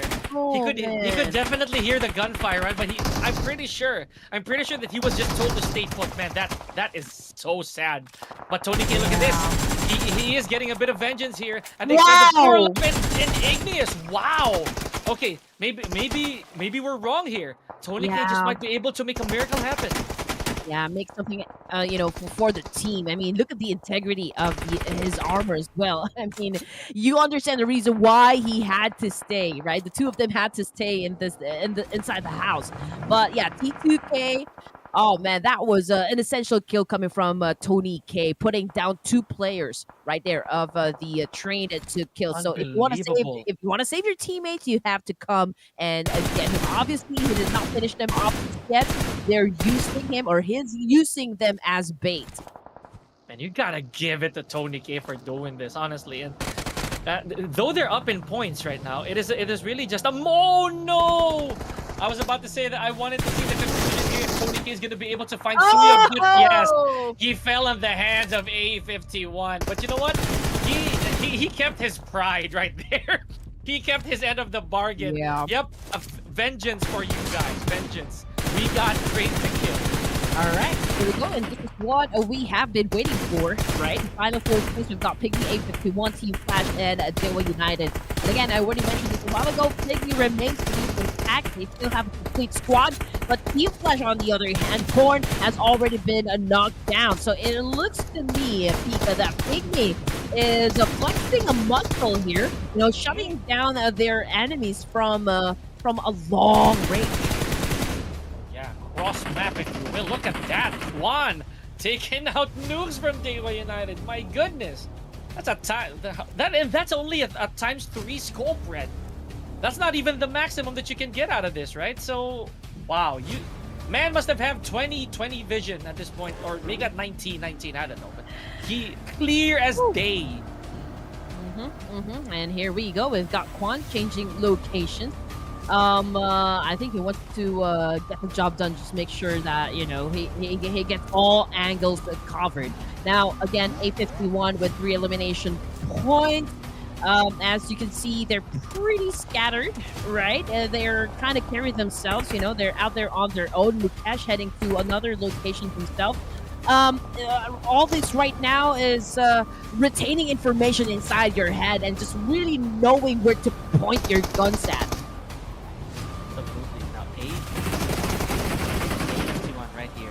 Oh man, okay, they literally walked into a shark tank after that. Now, look at this. That is such an unfortunate sight. Your teammates on their knees. Now, Rex, he has to stay hidden here. There's no rescue that's gonna happen here, Red Queen. I am positive. Oh man, DEWA United down to just they're the last player, but it looks like A51 is currently dominating and just really inflicting pain, to a lot of the remaining players here inside the game. PIGMY remains to be at the top spot in securing that winner chicken dinner. Obviously, they still have a complete squad, so number advantage really goes to them. As you can see, Batman right now just doing a bit of a tap and fire, up against the opposition. Right, I do believe it was the guys coming from A51, I guess. But let's check out the position, Pika. I believe PIGMY, the reason why they have the advantage is that they have a compound. Yeah, that's one factor I'd say. The numbers as well. I'd say that's one of their biggest perks this very moment. I would jump off my seat, I feel, if PIGMY finally was the winner. I know I didn't vote for them.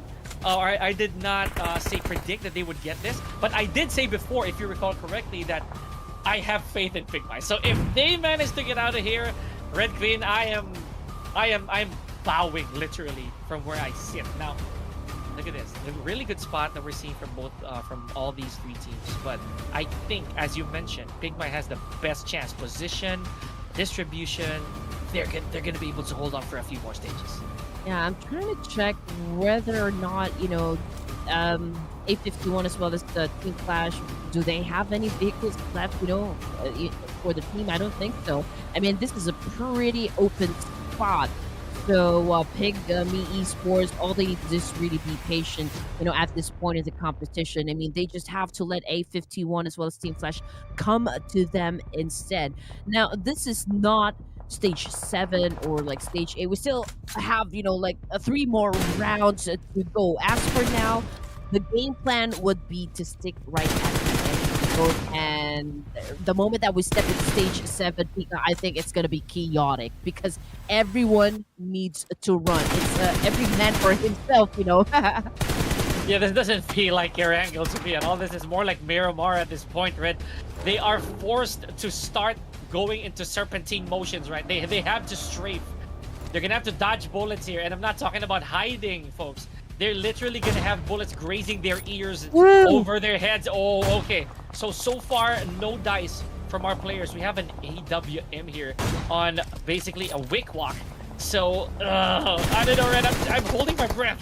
Oh man, a little mid-tap there coming from the side of A51. Rums is currently knocked down, courtesy of Team Flash. Of course, Quan is just really trying to get some points before they go out of the game. And that was a good shot coming from PIGMY. 8 elimination points for this team. Kansta has been spotted as well right behind that tree. Good call on popping up the smoke. Unfortunately, he got exposed to Team Flash.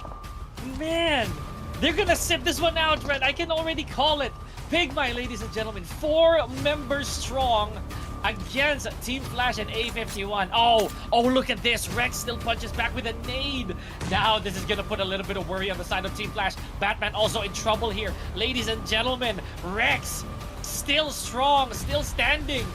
Now look at Quan making it rain on Rex. It's bombs everywhere, ladies and gentlemen. Rex, amazingly, is still alive. It looks like his position has not totally been compromised. Oh, I spoke too soon. It looks like Juan knows exactly where he is. And now it is going to be PIGMY versus a Team Flash, but it's a 4v2. So, PIGMY, again, all they need to do is just play their cards right, and they have this chicken dinner in the bag. Okay, wow. Team Flash, ladies and gentlemen. Are they gonna hand PIGMY their very first winner chicken dinner here? Oh man, Red, yep, I had to say it, ladies and gentlemen. PIGMY Esports, the second team to end their game without a single casualty. Congratulations for taking this first Erangel. I'm so happy. All right. Now we're talking, and now we're talking. Yeah, I believe this is the first time that PIGMY actually won a chicken dinner. Not quite sure. I will still have to confirm that one with the production, but yeah, very aggressive gameplay coming from PIGMY, right? They haven't been really getting those elimination points at the beginning of the match, but they totally rocked the stage as soon as we step into stage number 5, if I'm not mistaken. It's a good call, taking over that compound. That was, I believe, the biggest factor there that contributed to their win. Red Queen, this is a juicy venti on the side of PIGMY or PIGMY Esports, right? 20 points total. That's huge. Whatever score they have already, put that on top of it, and not to mention flawless gameplay. I feel that it's a Wick Walk over here from PIGMY who made the biggest difference. That AWM play, I think that was the space maker between them and the rest of the teams. Oh man, you're absolutely right. And again, I just love the fact that, PIGMY Esports has woken up from their deep slumber. They have been struggling since day number 1. And I believe this game is, like a huge impact to the team and the overall ranking. So I do expect them to climb up at least, let's see, four ranks.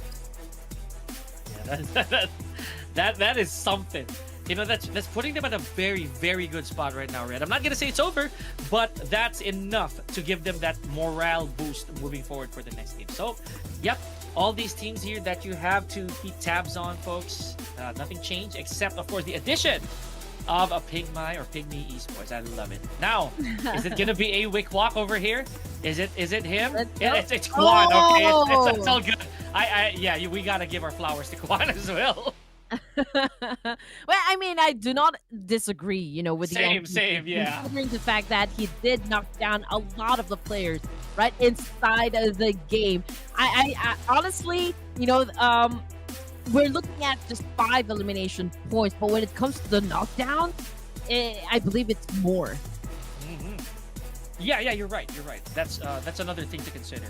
But at this point, we have newer threats, Red, on the final day of all days for Group A. So maybe, I don't know, this could be the turning point, the plot twist, if you may, on the side of PIGMY. So let's check that out.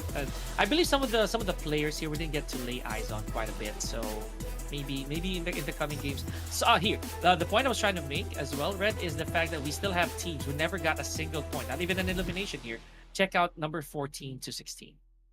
14 to 16, yeah, 52 Esports, GEEK and SPE. I mean, I don't want to say that it is already hopeless for the ladies,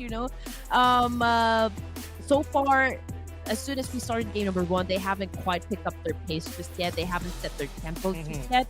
Even with getting those placement points, like picking the positions to the locations, I think they're struggling really.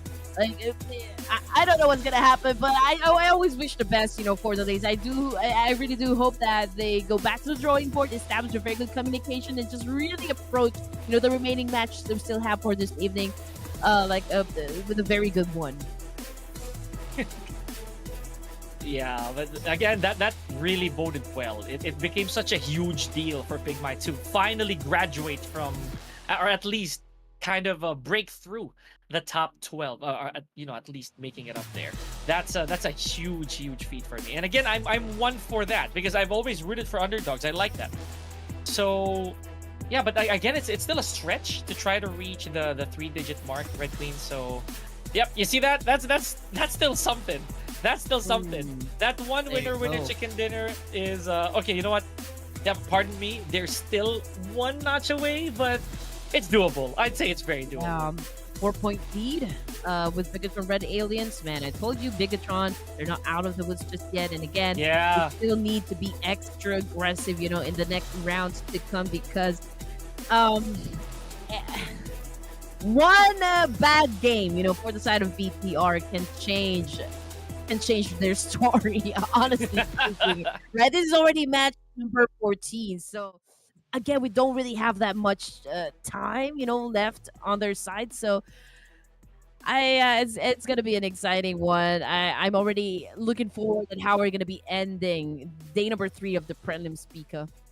Okay, so game number 2 is in the bag, folks. That is our first Erangel. We are yet to see how the couple more Erangel maps are gonna come to their conclusion, and this is again the last chance for Group A to start piling up those points. This is Clash of Giants Season 4 Preliminaries. Yours truly on the mic, Pika and Red Queen. We're gonna have a short break. Don't go anywhere. We'll be right back.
in convincing fashion, PIGMY finally scored their first winner chicken dinner. The first Erangel for the day. My name is Pika, joined by Red Queen, and this is still Clash of Giants Season 4 Preliminaries. This is the last day for Group A, so I know that everybody's gonna make haste. You know what? Pigmy, can it be Pick Me? Hey, Hey!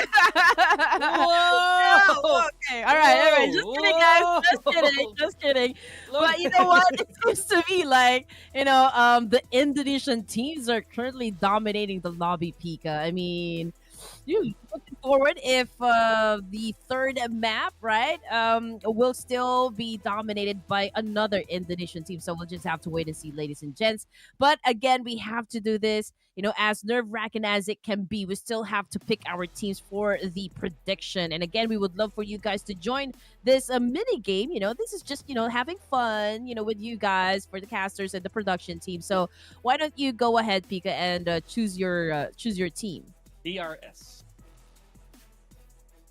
Wow, that was fast. That was fast. Yep, I did tell you I had to pull out a sheet here, so that's just me. I gave it some thought yesterday. So, all right. So you picked DRS. I feel like okay. I'm gonna give a chance to T2K. Okay, hey, I like that. I for the first time, I'm with you on that one. Because Train to Kill, they had a bit of unfinished business a while ago with the Boys of Vampire. I like that. It was a pretty cinematic clash, all things considered. So, yeah, I'm with you. How about you, ladies and gents? And again, don't forget to follow us on all of our social media accounts. We have been posting our work and life updates. Pika have been going to the gym and just flexing his muscles right there and showing off all the Where's this coming from? You just have to follow us on our social media accounts, right? And also don't forget to subscribe to Ruthless Esports YouTube channel so you can watch all of the live broadcasts coming from Clash of Giants Season 4. When it comes to the highlights, of course, it is posted on a TikTok. And for the, scores and the overall rankings, or like how the show is going to go down, it is posted on Facebook. What's happening? Why am I all of a sudden? Oh man, what an ambush. Okay, that was a crazier ambush than what PIGMY did in the previous game, right? Oh my goodness. Okay, so now we're back to Erangel, ladies and gentlemen. So as I mentioned earlier, fool me once, shame on you. Fool me twice, you know the rest. So let's see if PIGMY's gonna be able to continue on with this momentum, or somebody gonna dethrone them right away. Oh my god. All right, here we go. Let's start the game, shall we? Fly pad right down there in the middle. Started from the southwest this time, going northeast. That's right. Okay, I'm checking if I said that. Okay, but I do give you guys the right information. But yes, all right. So military base is also one of the places that will definitely be populated. We also got Pachinki, Rozok, we got Yasnaya, and of course Vampire Esports loves to drop around Jorgapul area, but it's a different strat this time, Pika, because I believe they're headed towards Primorsk this time. Yeah, you're right. That's okay. That's pretty scary, all things considered. I'll also talk about the spots where we haven't seen quite a bit here in Erangel. I've never seen a mansion infiltration from some of our teams, right? So, also, I'm a huge fan. Sir Cloud knows this. I'm a huge fan of ruins. So I remember that there were some remarkable moments in the past wherein we've had a ruins finish. I like that because it's so rare for such situations to happen. But as we know, for Miracle Vibes once again, right, headed straight to their hometown in the military base. And look at where the circle is. Oh, well, we did wait for this one to happen, and now PUBG Mobile is actually giving it to us. Now, they listen. Yep. Oh man, we can definitely see or might see a military base finish here, Pika. Now, for Miracle Vibes, I don't think they're going to be living the spot here. I mean, they're already there, so all they need to do is just really keep a close eye on the west side of the bridge, right? Now, DRS and BT are going at it again. Lapar and Zucky already knocked down. So it might seem to me that DRS can win this game. Yeah, me with a bit of a grin here. Okay, but I don't want to jinx it right now. They lost Snorlax already. My goodness. Oh, okay, Red. I'm trying to be positive as I can here, Yo! but at the same time, it's I don't know. It's ambitious, but I'm gonna keep my faith. My goodness, let's go XMPL! What a knock off of Veloxy. So is he gonna get the? Is he gonna finish the job, or is he gonna wait for company? Oh man, you know XMPL is a top-notch. Love that. When it comes to physics, I said. Anyway, Yeah, when it's it comes okay. to the calculations, he got it right. He was able to shut down, a player, on the second floor. So that was a good shot. But BIGETRON Red Villains, okay, not a good start once again for this, guys. And I don't know what is happening, but there seems to be a problem when it comes to gauging their jump distance, right, from the plane. I mean, the thing is, you need to be able to have an accurate jump distance to get to the weapons first, but they keep losing up against DRS. Yeah, I feel that it's a slight bit of miscalculation, right? Simply because, but it's okay. It's really part of the game for us to make mistakes every now and then. So I'll leave it at that. But and again, it's not over. It's not over, Red. We're gonna resume spectating a little later on. Meanwhile, on the other side of the court, we have Team Flash. Once again, it's no! Look at this! How long are you gonna be able to dodge? Man, that was crazy. Okay, wow, Prod is really testing my reflexes here. You see that? Oh, man. Coming off of peace, coming off of calm. I mean, Tatar, you don't want to let go of this one. You've already knocked down two of the players coming from DRS, and now he needs to make sure that, nobody comes up or comes out of that one. A1 TMT on the other side of town. We got, Satar on the screen as well. Sinister would want to get this point, but I do believe before he gets into action as well, he is cascading the information back to the rest of the team and might wait for a backup before he charges in. That would be a smart move, but it looks to me they opted to just leave the crime scene, right? But Yeah. it's a Giante this time coming from DRS who had been shut down. It's a drive-by too, Red. That was funny looking at some point, and I don't want to sound sadistic, but it was kind of fun looking. They had to be put in their place, and of course, my prediction, as fast as I committed to it, it is just as fast as their elimination, right? So unfortunate right there. But again, they're in an okay spot. They're in an okay spot, at least points wise, right? I don't want to hear anything about it anymore. Oh man. Okay, so I can't say it was really a victory for the side of BTR winning against DRS because they lost 3 of their members, and this is just stage 1. So it's gonna be hard. For Miracle Vibes, however, are also is settling conflict somewhere in Erangel. Dot is currently down. And GX also down to just 2 players. But for the side of YOODO Alliance, if they're going up against Esports and Shamir on screen using a Bison, let's see if he can actually put a stop to Olio. Yeah, I like that. I've been seeing a lot more Bisons these days. So we know for a fact it's not the best weapon in the game, but the fact that people have faith in it, I like that. I pretty much enjoy that. Okay, so now a bit of a cornered problem here, at least for Shamir. So he does have the entirety of YOODO Alliance pointed at his direction. This is not looking good. He just has a car in between them. So every single bit of movement here, Olio, if you make it out of here, you are a saint. Yeah, Shamir. Oh man. And Shamir as well, by the way. Yeah, already knocked down, man. Apex of Miracle Vibe goes down at the hands of MORPH GPX, and it looks like they're dealing with not just one team, Pika. It looks like they're fighting it off with 2 teams. It's MORPH GPX and A51, if I'm not mistaken. Now, YOODO Alliance, again, winning the battle up against 52 Esports. They now have been eliminated, so we're down to just 14 teams remaining. And the good thing about is that the fact that YOODO Alliance still with a complete set of players. Right. Oh man. Now this is gonna be a YODO time to shine again, Red. Because they're playing so slow, and look at the fact that they're complete, but with 4 eliminations already. That's great.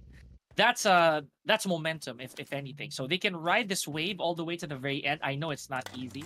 It's actually such a tall order, but it's a good start, right? I know you're with me on this one. It's 4 eliminations with no casualties. That's great.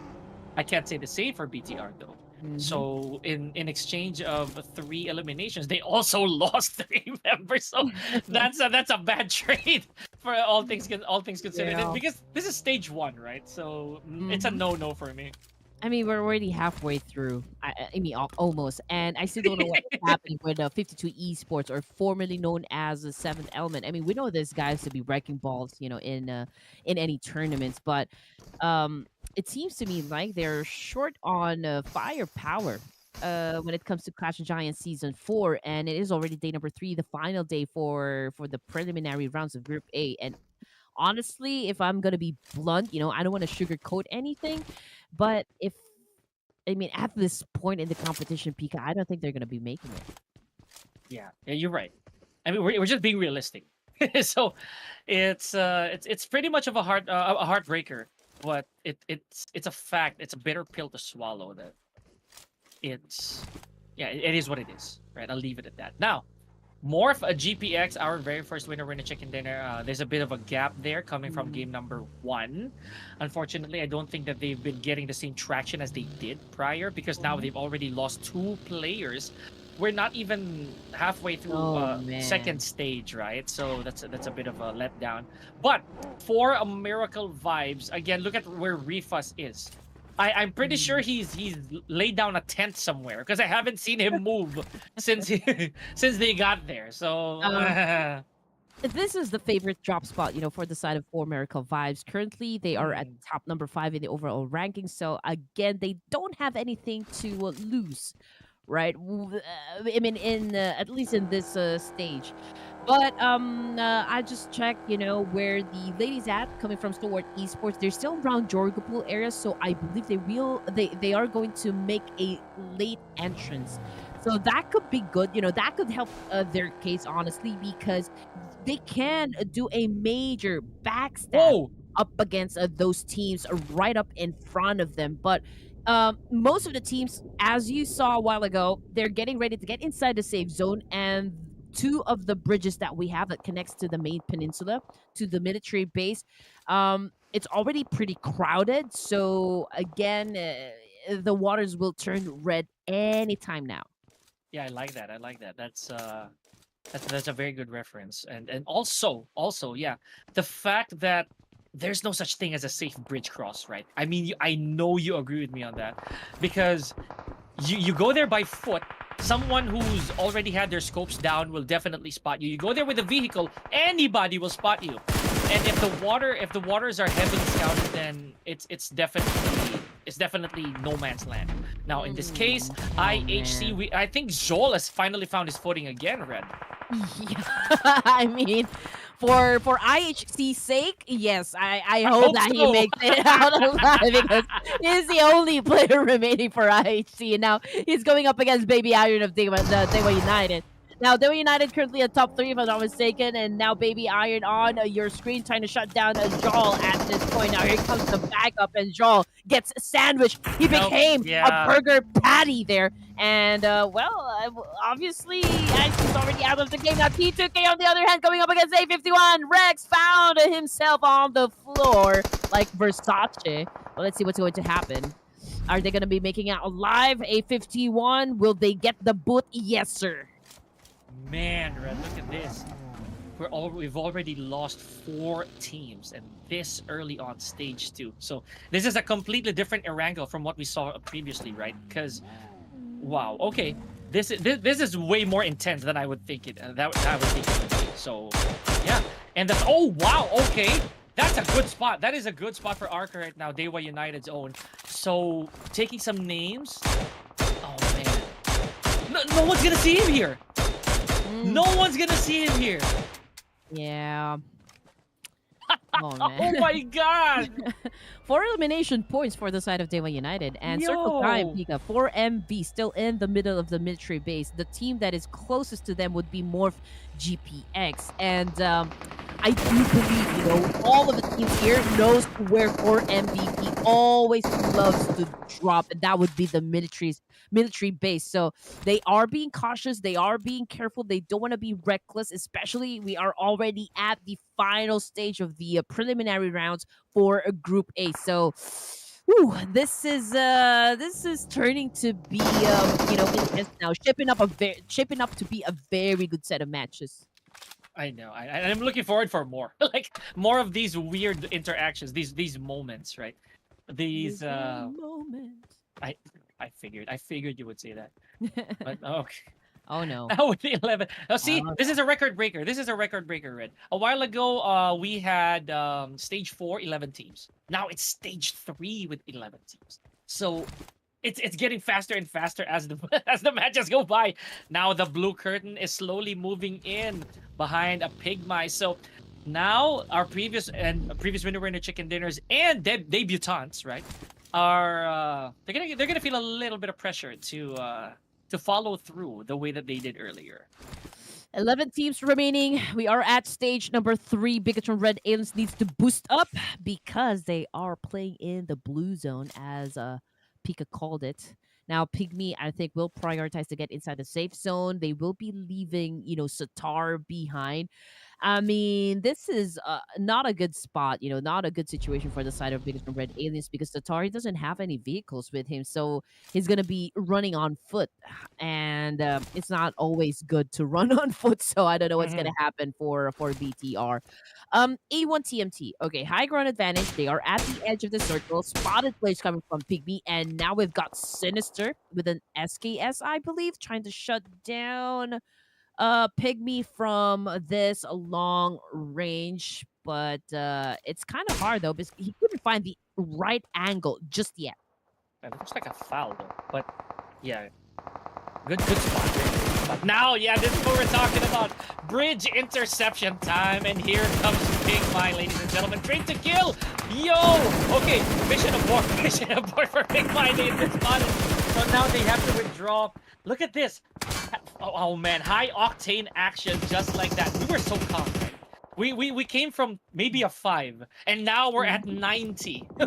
That's how fast the action shifted, ladies and gentlemen. Gold already out of the game, ladies and gents. I believe so because I just saw his name pop up on the kill feed. But you know what? It's gonna be a busier east bridge compared to the west because only the GEEK fan will be coming through the west bridge. I believe they are safe. Now, we only have like a portion left, right, for the military base, and for Envy, they haven't left their spot. So I don't think they have managed to put up any numbers yet. But they did manage to pick up the stage 4. Now they know they need to rack up some numbers or not because I mean they're already in top 5. So again, there's no pressure for the side of the 4 Miracle Vibes. True enough, actually. But the fact of the matter is, the top dogs being DEWA United still being here, they're giving a problem rather. Yeah, they're cooking up something for 4 Miracle Vibes. So yep, you're not taking our spot just yet. You know, we're gonna try to squeeze out as much frags and placement points as we can here.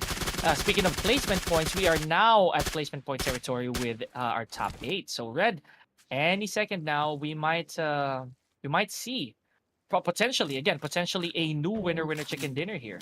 Yep, and Batman, he just ran out of the first aid kit, so I guess he's playing with his last life over here, trying to shut down players coming from PIGMY. But is it worth the risk, though? I mean, he can probably shut down a couple of players coming from PIGMY, but to actually translate that into a full-blown elimination point, that could be hard.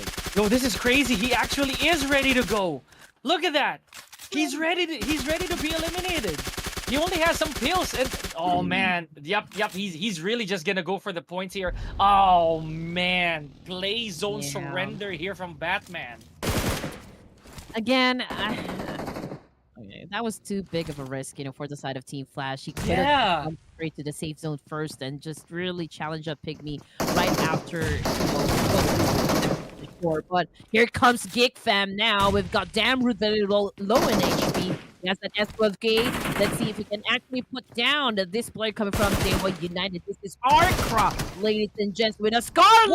But oh, Audrey from behind. That was a nasty shutdown.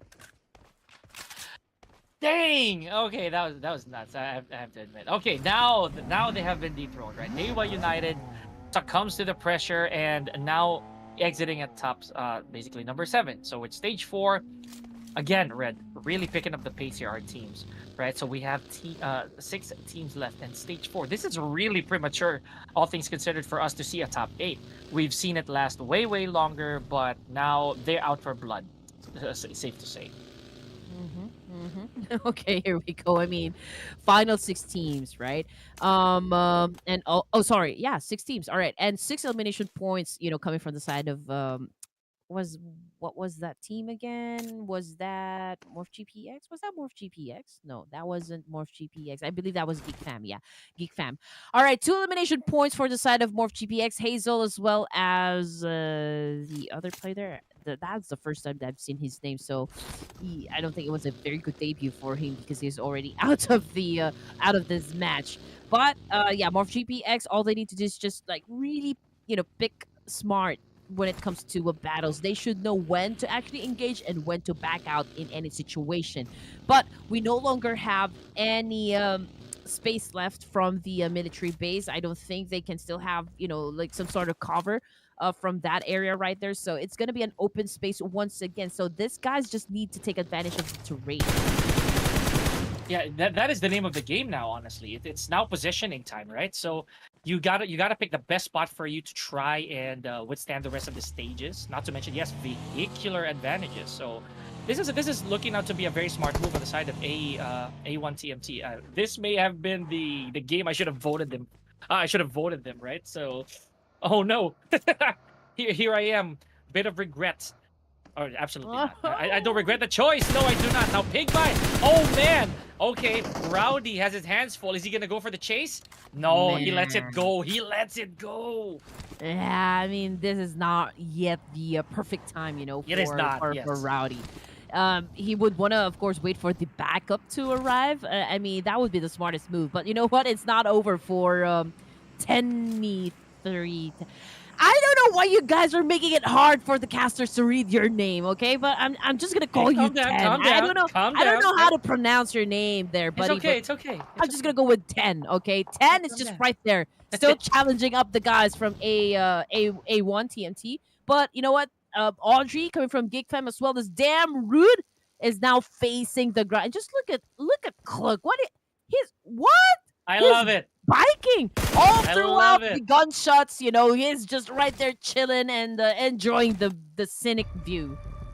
Absolutely, and we're seeing another AWM, by the way. So I like this. I like what's going on. Health is wealth, they say. So it do be the bicycle era for some of our players here. So I love it. Oh man, this is okay, funny. now even with the anxiety-inducing music, I'm still having good vibes here. I love it.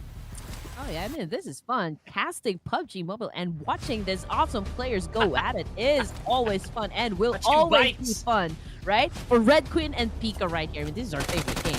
Now here we go, 10 again, doing a master spray using a UMP, but unfortunately he did not hit his target. He was the one that gets the tag, from that angle right there. But here comes Rowdy, being Rowdy, one of Sir Cloud's favorite guy, coming from A1 and TMT. Just throwing a lot of nades up against PIGMY Esports. Now, as you all know, and I have been saying this, A1 really coming up with a different vibe here. Yeah, I a while ago, maybe I was one game too early with a prediction, but I really don't mind if they do make it out with their chicken dinner. Now, speaking of making it out of here, look at who's in the top 5 for Miracle Vibes, Red Queen. Refus is still in this. My gosh, he stayed in the military base as long as he could, and now he's here somewhere in a bush on top of the tree. I don't know. He's probably behind a boulder here or under a car. But dang, I gotta give him props. A1 had a little help from Jimmy of YOODO Alliance. So PIGMY Esports is in a world of trouble as they are now down with just one player. Now, total rampage. Oh my goodness. Double-digit score for the guys of YOODO Alliance. 10 elimination points. And just like that, ladies and gentlemen, PIGMY Esports just got the boot out of Erangel. And now we're down to just 4 teams remaining. A1 TMT. Here he is! Here we go. The Phantom rejoice because they have the best chance of actually winning that chicken dinner. Let's see if YOODO Alliance can actually make it happen for the team this time. Trying to put A1 TMT at the second place instead. Ruthless, oh my goodness. He was literally one shot. Somebody saw him. I was talking about that earlier, Red. 4 Miracle Vibes still in this. Remember, he lost his teammates really early. So this is just, honestly, this is divine intervention. Someone up there is stopping the bullets from hitting Ruthless. Man, I don't know how long he's gonna last here, but I'd be so happy if he even makes it to top 3. Alone, by the way. Yeah. And I couldn't believe the fact, Pika, that 4 Miracle Vibes down to just their last player. Just look at that, Rowdy. I think he got... Oh, it was Sinister! Okay, they carried Sinister, and I think they're headed towards, you know, like, the safety first. You know, they want their IGL up 5, you know, at this point. Stage 6. We're so close, you know, to the end of this game, and A1 TMT... They want all the firepower. They want to be a complete squad dealing with the rest of YOODO Alliance. Right now, Hitman just got tagged by Leon, gaining the advantage up against A1 TMT. Can A1 survive this, Pika? A big jinx right there from our end, folks. A1 TMT. They do have a lot of company headed their way. Huge targets on their backs. Yep, and it is YOODO Alliance who is giving them a run for their money, right?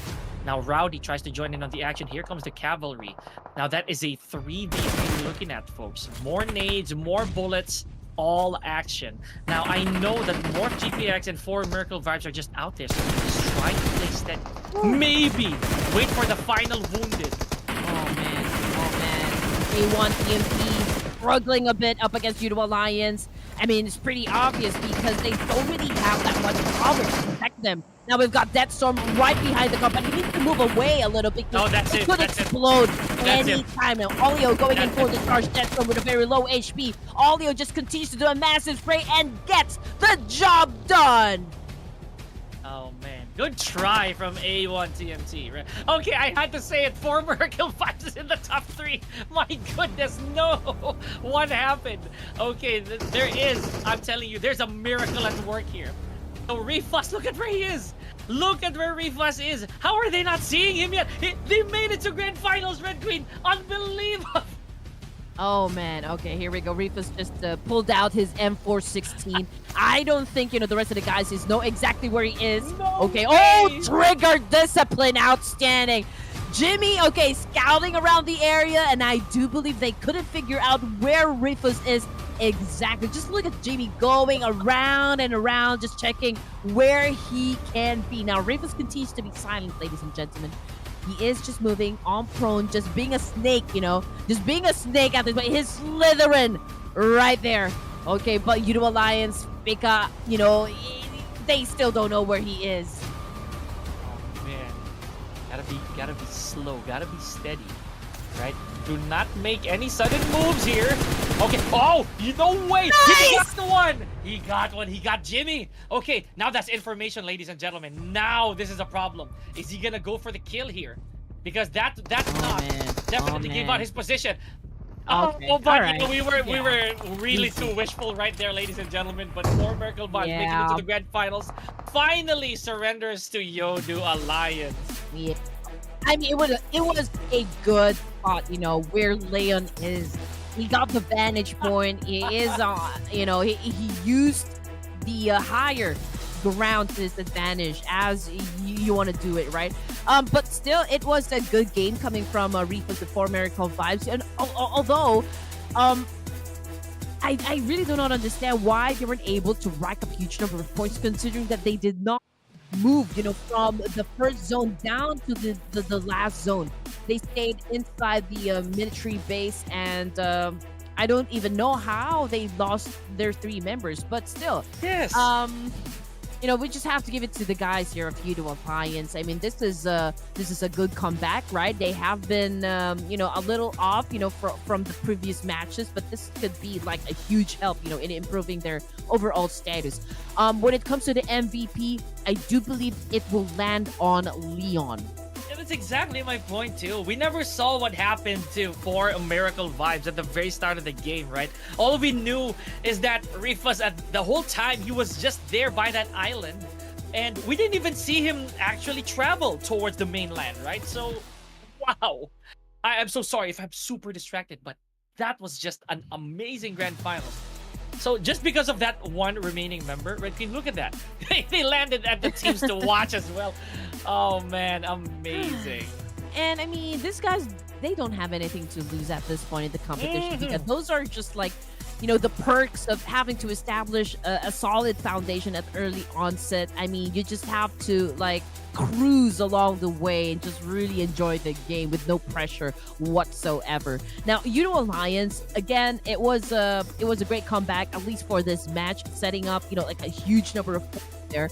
And let's just wait for the MVP. Let's see if Leon is going to get it, or is it going to be a different player? Of course, Red Queen is right. Red Queen is right. 7 elimination points, 792 damage output. It is Leon of YOODO Alliance, Malaysia's pride and joy. Yeah, no question there, Red. Called it as it is. So, beautiful. But you know what? I have my own MVP. I'm sorry. Ruthless is my MVP.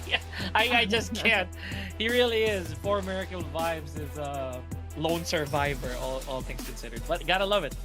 So, yes, it is also without question that majority of our top performers all came from YOODO Alliance. Beautiful stuff. And again, it was really unfortunate that the last hurrah right there for Miracle Vibes had to be yielded to these amazing gentlemen. All right, here we go.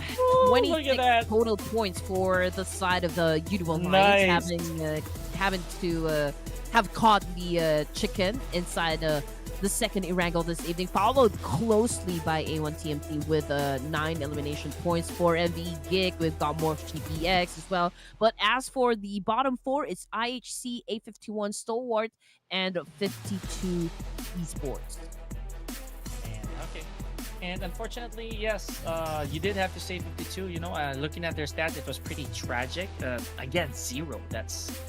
That do be a painful sight to see. So, yeah, there's nothing much here that's surprising to us, honestly, Red Queen. The nades, yeah, they're okay. But at the same time, it was really the moments for that match that really stood out to me. And really a lot. And again, when it comes to the throwable speaker, it's just 102. And I've noticed this since day number 1. We are experiencing a little bit of a slowdown when it comes to the throwables. Now, For Miracle Vibes again moves up rank with 116 points. 1 point lead up against DEWA United. We've got MORPH GPX, A1 TMT Esports. We also have Team Flash. And just look at that, YOODO Alliance moving up 4 ranks. Oh my goodness, that was a great game for them. So here we are, Red. As we mentioned, true enough, it's a great game, but I cannot say the same for BIGETRON Red Villains right now, who is, again, dangling by a string here at number 12. Look at how close PIGMY is, like just 2 points away, right? Now, for them to overtake GEEK Fam, they gotta get 10 points in the next game. And maybe, just maybe, they can even break past IHC. So let's be ambitious. Let's be real here, Red. This is still, as you mentioned, not out of the woods yet for BIGETRON. Yeah, when it comes to PIGMY, honestly, they can reach, the last few zones of the game. So placement-wise, I think they are okay. I think they're just lacking on the elimination skills, I still feel, right? But we're not taking out the possibility, of course, that they can overtake, some of the teams that are part of the top 12. We still have that fate, for the boys of PIGMY Esports. We're going to talk more about what just happened, and of course, which teams we think is going to be dominating this whole preliminary rounds as soon as Red Queen and Pika comes back. Don't go away, ladies and gents.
Erangel for today, ladies and gents. As you all know, this is the bread and butter for most of the teams here. The fairest map of them all will now make its last appearance just for tonight, so don't you worry. Welcome back to Clash of Giants Season 4, brought to you by Ruthless, Hype Esports, with your favorite casters still, Red Queen and Pika, bringing you all the hype action there is. Yeah, you know what? It's a fair point as well that Red Queen actually said that this is actually, yes, the last Erangel for Group A. So for all of them who wanted to rectify their mistakes earlier on, this is their last shot. Now, speaking of making an impact, right? We've already seen 3 teams with an explosive start of winner-winner chicken dinners here tonight. I'm just not so sure yet if we're gonna have a repeater this time around. Oh, sorry. I'm just happy. I'm already excited to see what's going to happen for the last Erangel this evening, ladies and gents. I mean, we've seen these teams really go at it. They have been aggressive from the get-go. So I just know those teams who are close to reaching their goal of maintaining their position in the top 12. I mean, we have to really keep a very close eye on those teams, because I just know that they're gonna retaliate. They're gonna be vengeful inside the battlefield. But of course, before we see all that action happen in Erangel, unfortunately, we still have to do this. We still have to make our prediction, and I'm telling you guys, it is already making our head aches. We just want to have fun, and we just want to spice things up for you. So please join us as we do this mini game. So yeah, since you opened, I'll take it from here. I'd say for me, I don't know. They were pretty close, so I'd go with 4 Miracle vibes. Yeah, I really am going for 4 Miracle vibes. So what about you? Let's go. Are you about to sneeze? I feel like the vampires have already quenched their thirst. So I think they are in full power this time. So yeah, let's lock in Vampire Esports. Okay, fair enough. You'd be taking my boys from me, all right? My lost boys. Production, we're waiting for you, Astro. Lock it in. Lock it in. If you lose this one, production, since you joined this mini game, I just want to say that if you lose this, I do expect a TikTok dance from you guys. I just putting it out there. Okay, I just putting it out there. Okay, you chose IHC. Okay, they are struggling right now. What are you doing, Picasso? All right, Hey, so for production, hey, speaking of that one, yes, I did put up, a reel on my IG, because I was reminding everyone that for the first time ever, and this is, Ruthless Hype Esports bringing in all the action to you guys and just making it really interesting for each and every one of you, because Ruthless, they love you. We have a dedicated live stream for the team's exclusive POV, point of view. So if you are the ones who are a little bit curious on how they do it inside a battlefield, just look for the broadcast on Ruthless Hype Esports YouTube page, and you can already see just like how they do their rotations, how they communicate, and how they eliminate players from inside the battlefield. And this feature is available to DRS fans and BTR. As soon as I showed that photo of Red Queen, or that story of Red Queen without the glasses, she just went on and on, didn't she? So like, I don't know. I mean, I look like a completely different person when I don't have my glasses. She absolutely does. Sometimes I don't even recognize myself. Unfortunately, I have very poor eyesight, so I need to stick with my glasses right here. But I am considering to have a LASIK surgery just so I could improve my vision once again. But man, I don't know. Do I look good with or without my glasses? That's a topic for another day, folks. But right now, we are headed straight back to the action. Erangel, final Erangel for Team A here at the preliminaries. Nicely done for all of our teams. But of course, I just found a little bit of doxing opportunity right there from Red Queen. Just trying to jab a little friendly fire, But that was cool. I mean, it's not like you're gonna hate her anyway. You're still Yeah. probably gonna hate me for showing that. But here we are. Ladies and gentlemen, Erangel, as we know, Now. one more chance. One last shot. So again, Red, it's almost a spoiler at this point on who's gonna make it to our top. Honestly, right? For our top 12. So this is gonna be a harsh news to break to some of our teams, but it is what it is. I just do it. I expect action, from the get-go, right off the bat, Pika, because this Military is your last Erangel, right? Yeah. And again, this is the same flight path, from the previous Erangel. It's right down there, a little bit onto the left side. So, but we already know which of the areas is going to be highly populated. I mean, Rozhok is down there, Jorgapul. We also got Pochinki, Gaka, as well as Primorsk area. But are we going to be seeing, the same teams drop in the, in their favorite spots? Like 4MB, I can answer that already. Headed towards, again, inside the military base. But DRM, and I believe these are the guys from Vampire Esports, they're headed towards Primorsk area. So will that be the first encounter? Yeah, that's a good question. Are we going to have initial contact just then? But again, I'm keeping an open mind here. I know that some of our teams, Red, they're not gunning for points anymore. They're probably going to gatekeep. They're going to make sure that some of the teams do not actually make it to top 12, right? If they can, imagine if they can take out BIGETRON Red Aliens from the get-go, oh man, they're going to have problems. But look at where the circle is. This is pretty tragic, but at the same time, I'm happy because Zarky has never been given that much attention.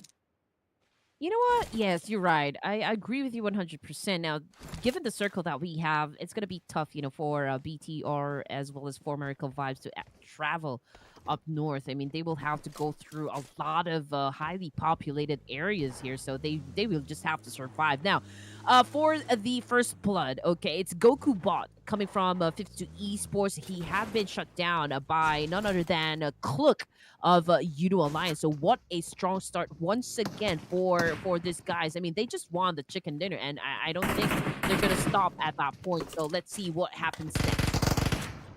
And what is happening right now is Batman taking some names of his own care of the Bison. Again, I told you, Red Queen, we are seeing a lot of Bison action for the past how many games, right? So this is nice. This is a breath of fresh air, and Gosu putting the finishing touches in there via melee.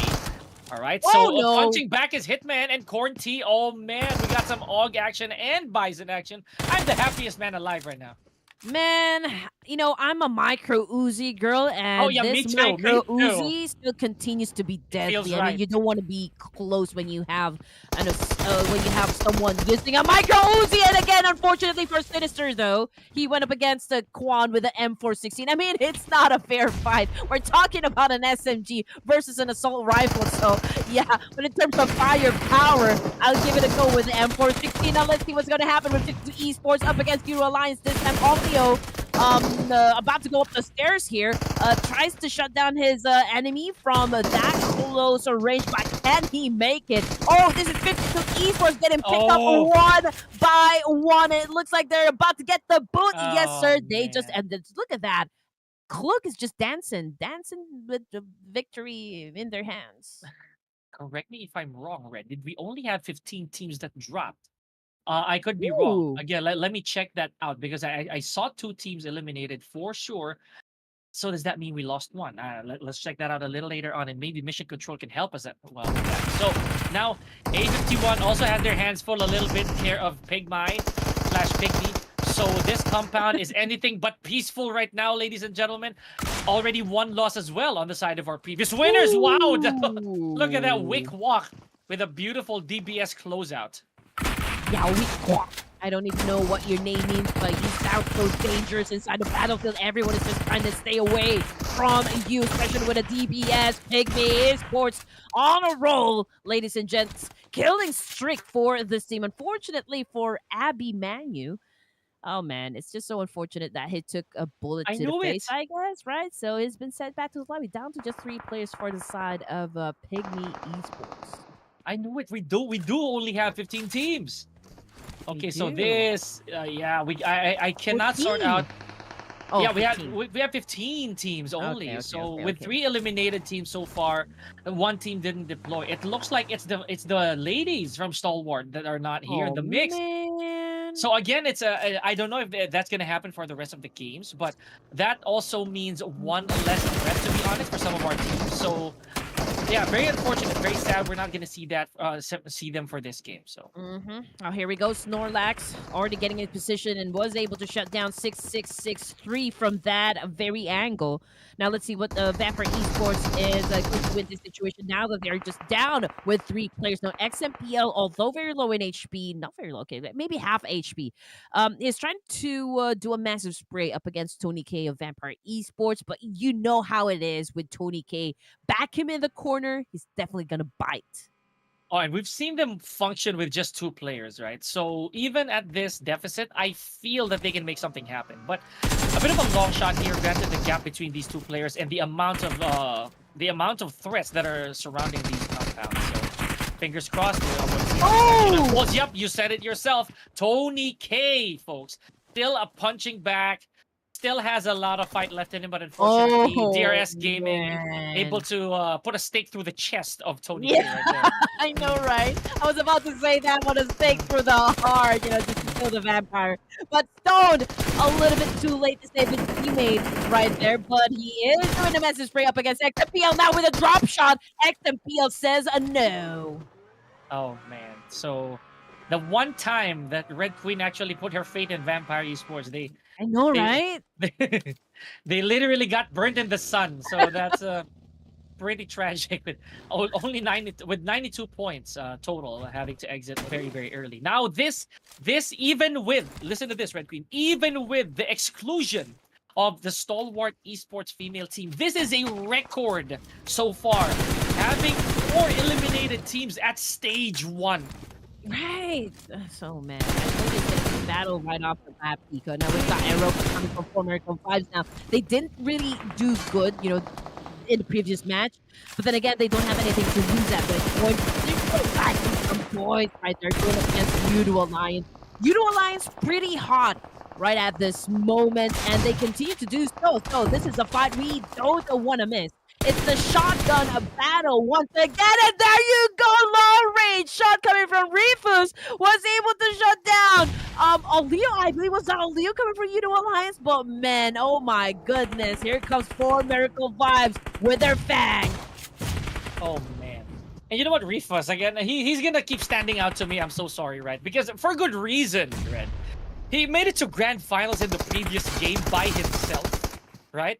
I was gonna settle for top 3, but no, he had to make something happen. And now the entire troop is still alive, so they can definitely have a bit of a run back here to make up for that previous game. And look at this, Jimmy driving away into the sunset with tears rolling down his eyes.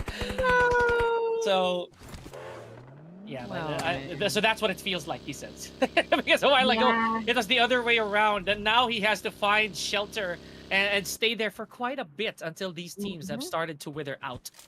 He needs to live to fight another day. It's not going to be worth the risk, to really go up against, 4 Miracle Vibes until the end. They need all points, to make it happen for YOODO Alliance. And right now, they're so close to actually reaching that goal. They have set up a lot of elimination points. And now for this time, having, 3 of their members eliminated out of the game, what Jimmy needs to do at this point is just really find a place where he could chill for a while, right? And just collect those placement points that he needs. Maybe he can do a third party kind of thing, from time to time inside Erangel, considering that we are at stage number 2, Pika, but he needs to be smart about it. He should know when to engage and when to back out right, with the right timing, of course. He's not in a position anymore to be hyperly aggressive, right? He has to play this really, really smart. Speaking of playing smart, so IHC, really crazy amount of distribution of their players. We have Joel up top, very high, by the way, very up top. So they're playing a bit of information game, to say the least. So we're going to check up on them a little later on. Train to Kill, though.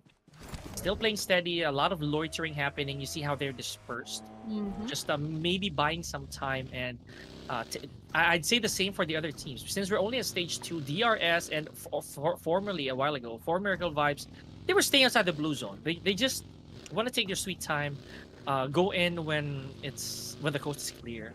Maybe Mm-hmm. again, long game here, long game. And again, for the side of A1TMT, I mean, they're already out of a match in Erangel. It seems like they're slowing down in terms of momentum, right? They have been strong from day number 1 up to day number 2, Whoa! but day number 3, they're running short of, I guess, I'm thinking of the perfect term, but yeah, they're definitely lacking on something at this point in the match. So hopefully they regain that one and come back strong, for the next 2 Miramars that we're going to have.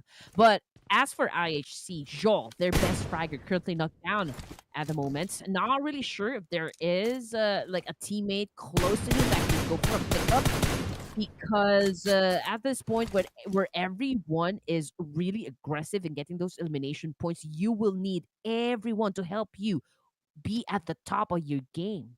Yeah, he definitely got picked up, right? But my question is, how did he even get sniffed out of there? Because a while ago he was at a very very good spot, Red. So I'm trying to piece together how that happened. Never mind though. That the good thing is IHC still in this, and for a miracle vibe though, they do have a No. bit of Nice. trouble with one knock on their side. So let's see how that's gonna go. Train to kill again. Slowly Yeah. being very calculated, being Oh as cunning as man. they could.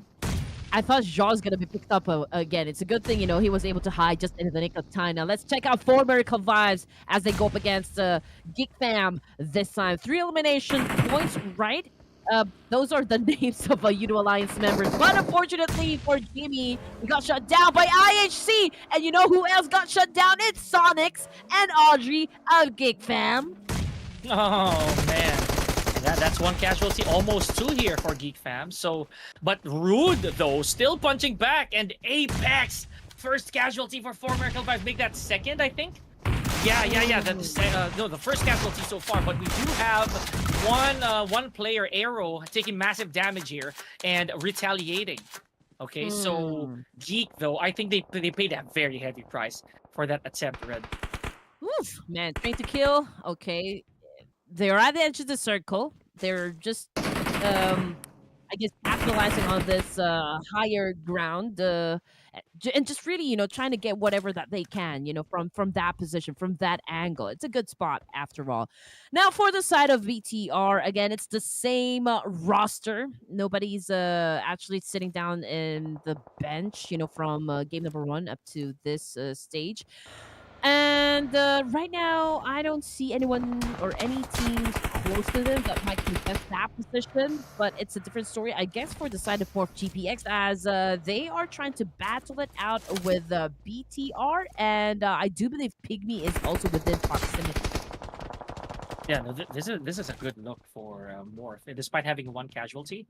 And actually, no, forget that. I had to jinx it. Now they do have one casualty and one knock, so yeah, this is gonna be anybody's game. Remember, we are one eliminated team away from placement point territory, so they gotta keep their heads down for a little bit here. I'd say the same because we kind of lost track of how BTR is doing. But look at them, Red, untouched. Complete squad. Yes, no eliminations just yet, but man, they could be cooking up something here. That could be the case, yes.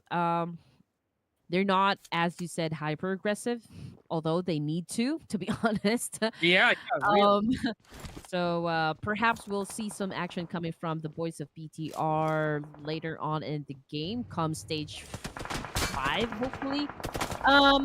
Okay, T2K Esports, they're very close with BIGETRON, but BIGETRON, as you can see, they're not doing anything just yet. It's a different story for T2K because Suyuk has just been knocked down by Rogue of IHC. Now, Rogue already has 3 elimination points under his belt, and it seems to me like he's the one really engaging with the teams that's been surrounding them. Yeah, true enough though. And that calls for praise, right? In my opinion. But yeah, IHC, as we mentioned earlier, they were close, too close to losing Joel. So if that happened a while ago, this would be a different picture painted. It's Rogue, however, who's been doing a lot of the heavy lifting, Red. So Yes. are we looking at a different MVP for this game? I'm Mm. keeping my fingers crossed here. Now, I love the fact that we're looking at the standoff, right? So we have Train to Kill taking control of 3 compounds individually. So what does that Yeah. mean? Are they gonna go for information here, or probably securing a spot should the safe zone start shrinking? Yeah, it's an essential knockdown, coming from Team Flash. The fact that Joel is currently right there on the ground, that paved the way for them to actually get inside the safe zone because they actually came from bridge there and Joel was doing the gatekeeping. IHC couldn't provide that backup Joel needs because they're also busy dealing with the guys of T2K and they're completely surrounded also by the boys of DEWA United. So it's gonna be a tough situation for the guys of Wow. IHC. Yeah, I agree. I agree. Despite the fact that IHC so far is at a good spot, I'm gonna make this point, Red. Look at our top performers. 4 miracle vibes with 6 eliminations, topping off everybody else, and 1 casualty. That's a very, very good start, right? That's a very good record. You take out one of your, or rather one of your members get taken out, but you get 6 in return. Oh, What a yeah. bargain. So that's pretty good, all things considered. Now, this is going to put pressure on the side of who we're looking at right now. DEWA United, 115. So basically, they're 1 point behind, but they have 0 eliminations. You know what this means? Mhm. Currently, 4 Miracle Vibes is at 122 points. Honestly, DEWA United is in such good position right now because they're in the middle of everything. Mhm. Everything that everyone that they need to shut down is just right up in front of them. So they can easily accumulate a lot of points in this situation. In this stage alone, it's just a matter of time, honestly. Um, um well, for the side of for America Vibes, they will be coming from down south, right? The standoff between IHC as well as T2K is not over just yet. Nobody wants to be really aggressive at this point. Everyone is just getting information, right? Yeah. So the Mhm. moment that the zone closes and we step into stage number 5, that's where the action will truly begin. Yeah, I'll double you up on that, right? I feel it right now. This is the incubation period from our teams, right? They're starting to ripen up themselves, get ready for when it's crunch time. I like that. I like the way you put it. So let's wait. Let's wait for this entire clash to go down. I'm putting my chips. This is me trying to play poker, or like trying to gamble whatever it Mhm. is information that I have. I'm putting my chips on this clash between, in my opinion, DEWA and Four Miracle Vibes. So one of them's gonna make it out of here. I'm not predicting an ending, but I'm pretty sure that one of those 2 teams, I don't know, it's gonna be epic. Mm. And All right. I'm gonna go with DEWA. I'm gonna go with DEWA United.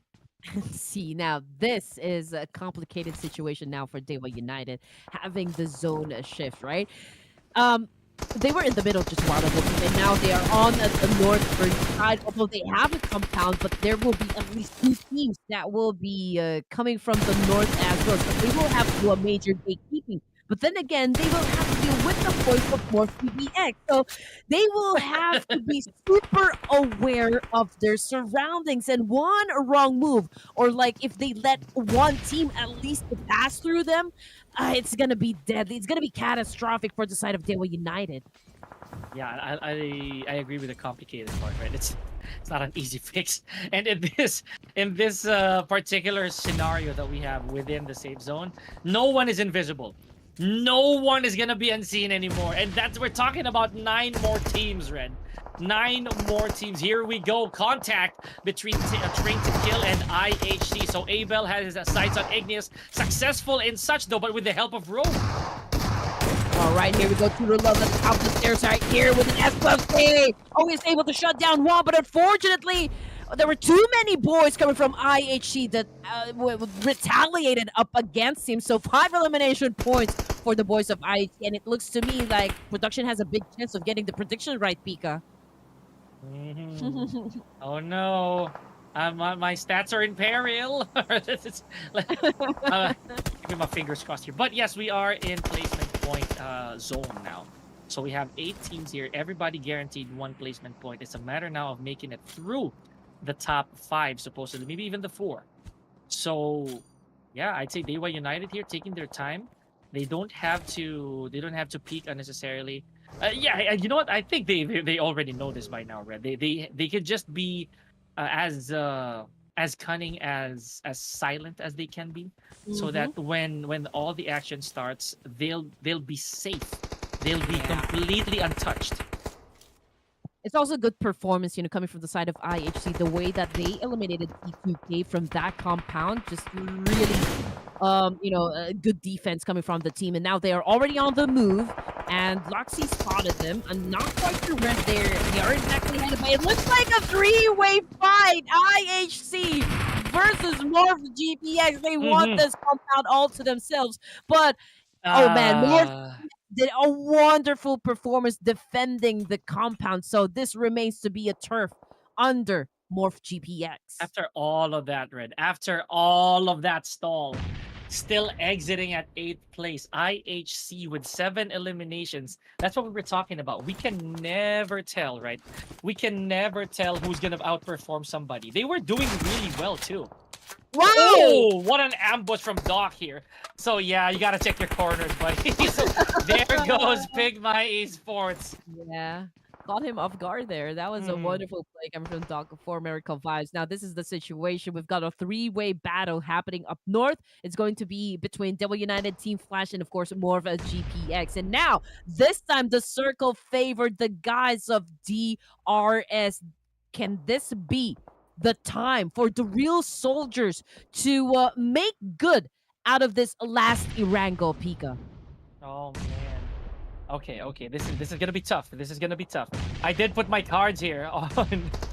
I did put my cards on DEWA United. So now they have their hands full with MORPH. They do have the numbers game. Oh, look at that.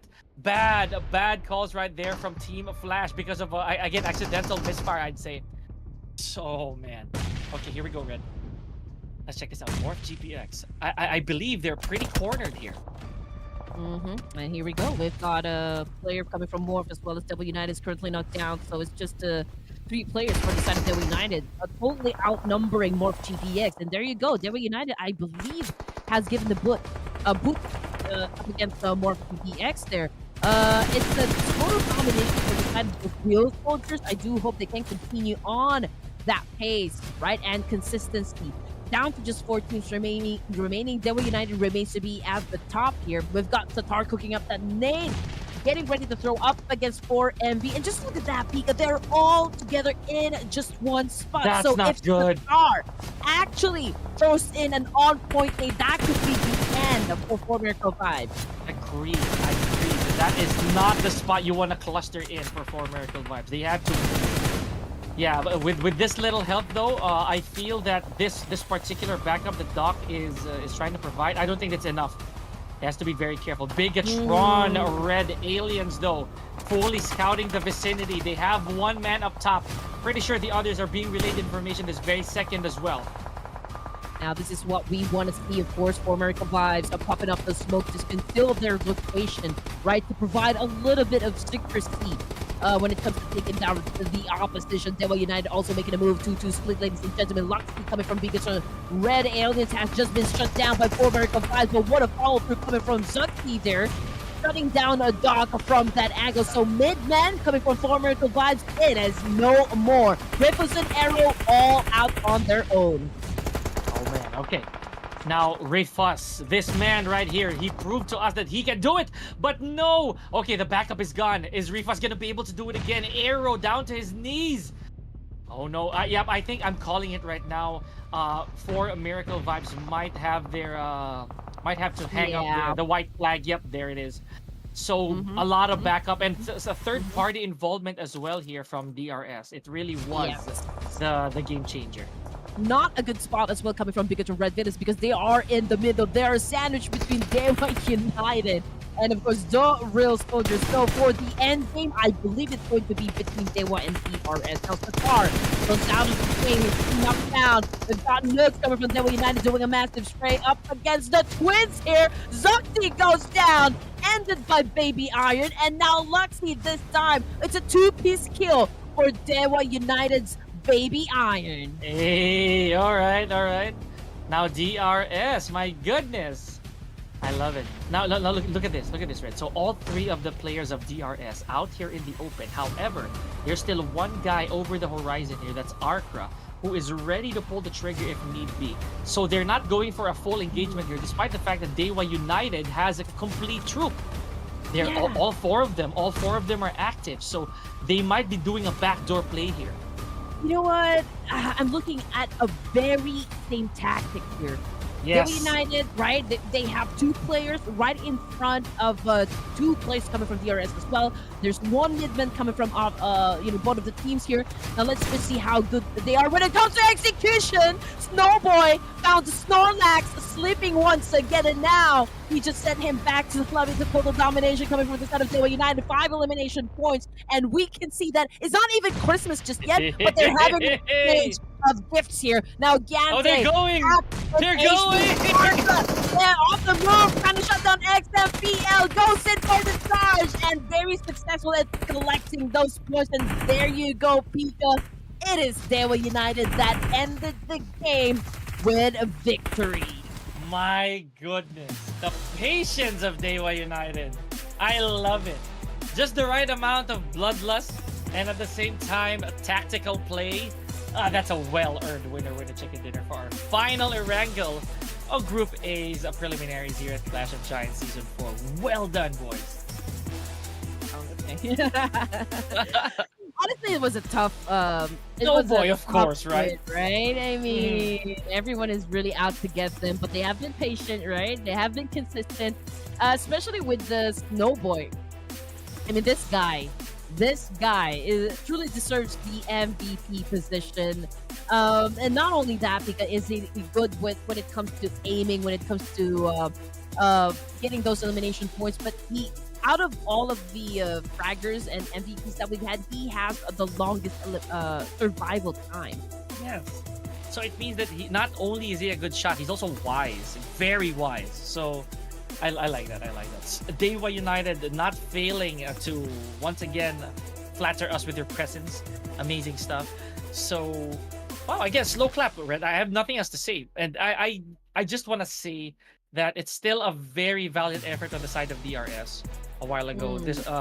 But they were outnumbered. I'll be real, and just plainly outplayed by DEWA United.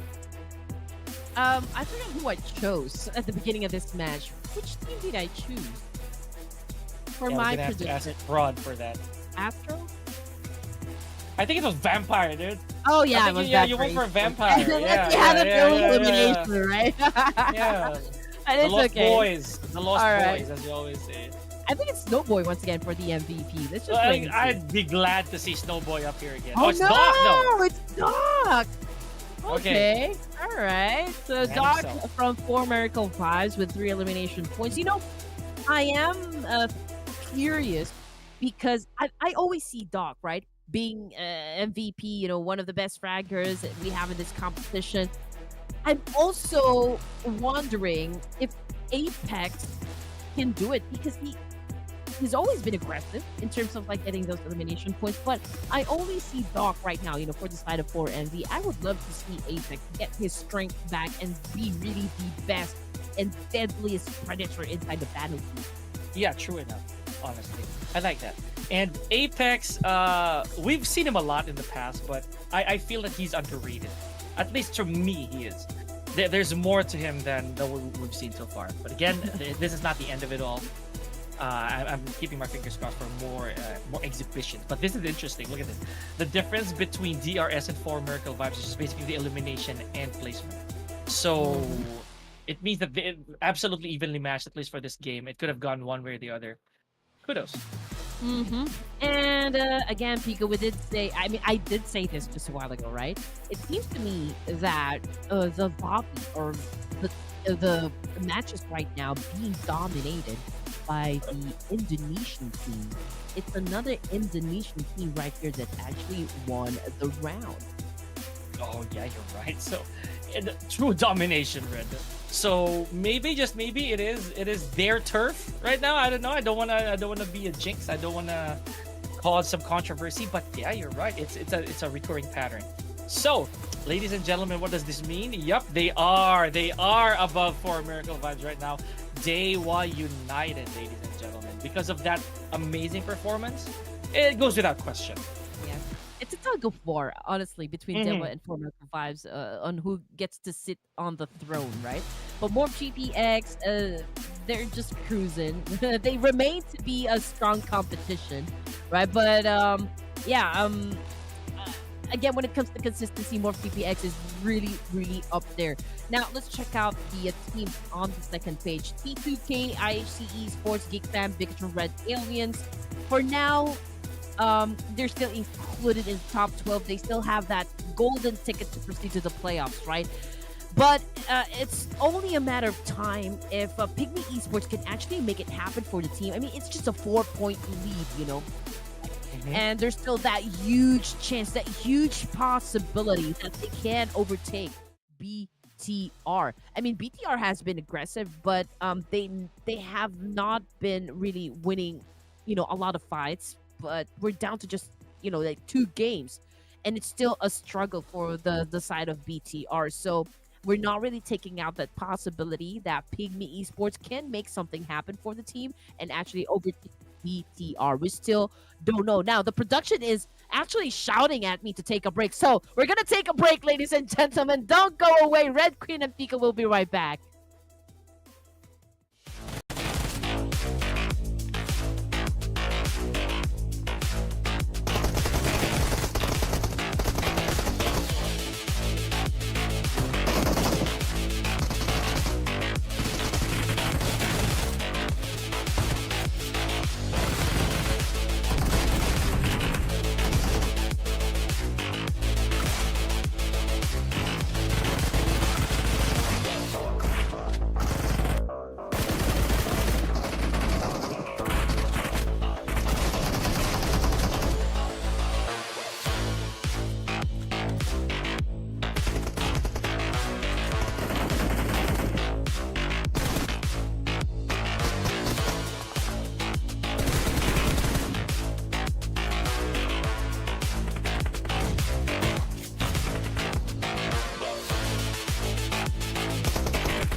The end is nigh, ladies and gentlemen, for our Group A here at the Clash of Giants Season 4, the preliminaries, and it is, yes, the final day. Now, ladies and gentlemen, we have seen the main course. We are done with all the Miramars. It is time for dessert. Unlike most desserts, though, it is absolutely hot right here in Miramar. My name is Pika, joined by Red Queen, and yes, we are down to our final 2 games for the night. Are we headed to Miramar? Are we in Miramar? I feel like we're in the Philippines, just considering how hot the weather it is. Is here in our country. But yeah, Miramar, okay. The final 2 matches, I feel like, we are upping ourselves another level because we're done with the easy part, and now we've gone through the moderate part, and now we are at the hard part of the competition, which is the biggest map that we have in the competitive scene. But before we head on and board our flight to the hottest place in PUBG Mobile World, let's do the prediction. And again, let me just say the score is 3-1-1. Oh man, okay. That includes Sir Cloud, right? 3-1-1. Of course, it absolutely is 3-1-1. So who else do we get? Who else am I? Okay, I'm gonna look at my cheat sheet. I wanted to go with gut feel on this one, right? But can I go back to my boys of Vampire? I'm gonna go to Vampire. Yes, please. Okay, so we have Morph GPX for the production, and again, Pika choosing the big boys of Vampire Esports. Always. All right, you know what? I mean, for Miracle 5s, they don't have anything to prove right now, right? They're already there. They're at the top of the chart. So I don't think they're going to be aggressive at this point in the competition. So, you know what? I'm going to stick it with A1 TMT. You know why? Because they've had an early elimination in the previous round, and they don't want to break their momentum. They don't want to break their streak. They've been doing such a great job, out of all of the matches that we've just had since day number 1. So I think they're gonna bring in, a massive power this time, just to make sure that they execute the right kind of vengeance and retaliation coming from Sinister's group. Yeah. Okay. Fair rationalization right there. Okay, I'll give it to Red. I'll definitely give that to Red. But I didn't actually see who Prod picked. It's Morph GPX. GPX. Went to Morph. Okay. I'm looking at my notes here. So Morph GPX today, they've given us quite the start, right? They had a high bar when we began our final day, but there's a team who kicked back so much. I wanted to vote for PIGMY again, but at the same time, the momentum kind of went to a screeching halt, like moving forward. So it stopped me from wanting to root for them, at least for this game. I don't know. I mean, Morph GPX, they're not so big on getting the winner chicken dinner, but as far as elimination points is concerned, they're pretty consistent at that. So they maintain their position at the top 5. Currently, they are at the 3rd spot, right? And I don't see them going down, just because they're gonna lose the fight here in Miramar. So it's really a good pick, from the side of the production. Now, here we go, Pika. We are about to fly to Miramar, right? We have to go there and check out just who will win the first match in the Barren Desert. Let's check it out, guys. Hey. Now, judging by where we are, are we headed? Yeah, there. I was about to say northbound. Slightly tilted towards the east, right? So Los Leones, of course. We can't not have some Los Leones encounters for sure. Seems to be a staple when it comes to the circle for Miramar. But again, I'm keeping an open mind. If there's a part of Miramar that I want to see Minas Generales as part of the circle. We don't see that very often, right? You're right. I mean, again, for me, I would love to see an end game happening in Los Higos, so that's a bit down south.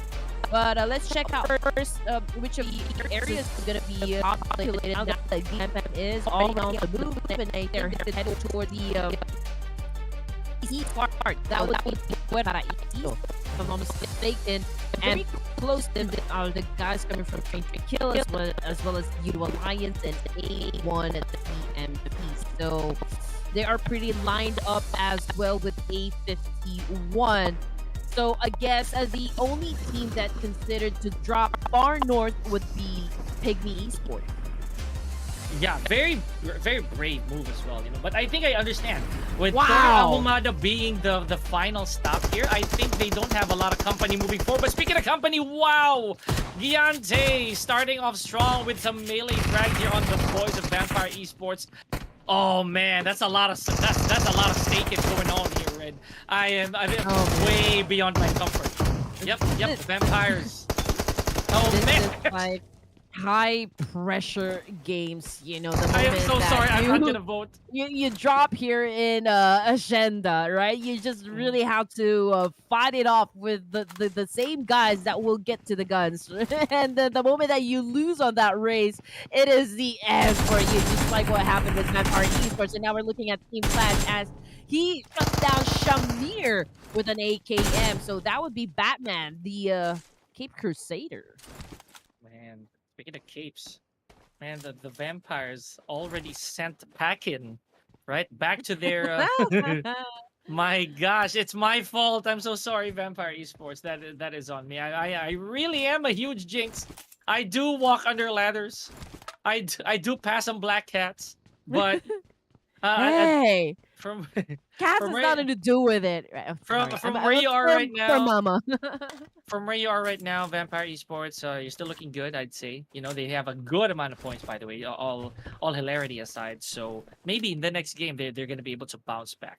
Meanwhile, right, we do have some visuals over here from Bigetron Red Alien. So if it's any indication, they've been going hot and cold, Red, you know? Bigetron Red Aliens, they would go good one game, a little too prematurely exited in one game, so Yeah. Power is fluctuating for the side of Bigetron Red Aliens. Now we've got Loxy. Very good vantage point. He spots the players of Team Flash. Now, between these two teams, right, I will have to say Team Flash is safer compared to BTR, because BTR, they are at the last spot, right? The last golden ticket, to get to the playoff. So again, the score of BTR, it's 79-75 up against Pygmy Esports. It's a 4-point lead. So again, they need to be aggressive. They need the numbers to go up for the final two matches this evening. Yeah, another thing is that MORPH, they started off the day quite strong. I'm gonna get back to that topic, right? So, with MORPH the way that they are right now, tightly held at third spot, they can afford to actually lose some games, right? They can. Maybe this game, but if they're not careful, the seeds could turn out badly for them, Red. So I don't know. If you were in MORPH GPX's shoes, would you let this go, or would you still fight to the death here? I mean, at this point in the competition, they don't really have anything to prove just yet, because again, we're talking about 12 teams proceeding to the playoff. So the fact of the matter is, MORPH GPX is already at slot number 3, or third spot. So win or lose in this situation up against DRS, I think they're pretty safe. It's a long way down, so I guess they're okay. I can say the same thing with DRS. Currently, they are at top 5. So this fight really is just something that's exciting to watch. But right now, MORPH GPX losing 2 of their members up against DRS. They don't have the numbers, obviously, and there's really no pressure for between these two teams. Yeah, that's the thing, right? They really shouldn't. So are they gonna expend all this energy trying to fight for it? I mean, I know they really want to secure spots, but yes, they are pretty much secure, right? So yeah, I'm with you on that one. They don't have to prove anything anymore. Okay, but still out for blood. Here we go. We have Killer YT just counting Stephen out of that haystack. So yep, DRS still looking fine, still looking good. But at the same time, we're just watching them at this point, right? This is cinema for me. Honestly, for these two teams, the guys are just really having fun right now. I can tell, because they're playing the game without pressure, at all. And this is one way of enjoying PUBG Mobile. I mean, the fact that they are here playing at this kind of tournament, playing at this kind of level only goes to show that they have really accomplished a lot, in terms of being in the competitive scene, and to play this freely without pressure at all is something that the guys have been looking forward to. I mean, considering the platform, considering the stage that we have in the country before, they are still playing with a lot of big names in the region. True. Yes. And it kind of gives them an idea on how they're going to deal with these teams should they encounter them again, right? So good stuff right there. It's a sense of education, if you will. But that took a lot. That took a lot out of the health of Klook right there. So off of YOODO Alliance. I just had to say that out loud. Now, Mm. Yante. Now I think just I finding solace in this haystack. I feel just really not engaging anything at all. Mm. Probably just a bit of relaxation. Yeah, and just look at that. Whenever a team plays without pressure at all, uh, it's already high in numbers. And 7 elimination points at stage number 1, that is huge. Now, we've got more GPX, we've got Muso, last remaining player, right? And if he gets this right, if he executes this, properly, he could potentially shut down 2 players coming from DRS. And this could be the end of the clash. Now, Muso, okay.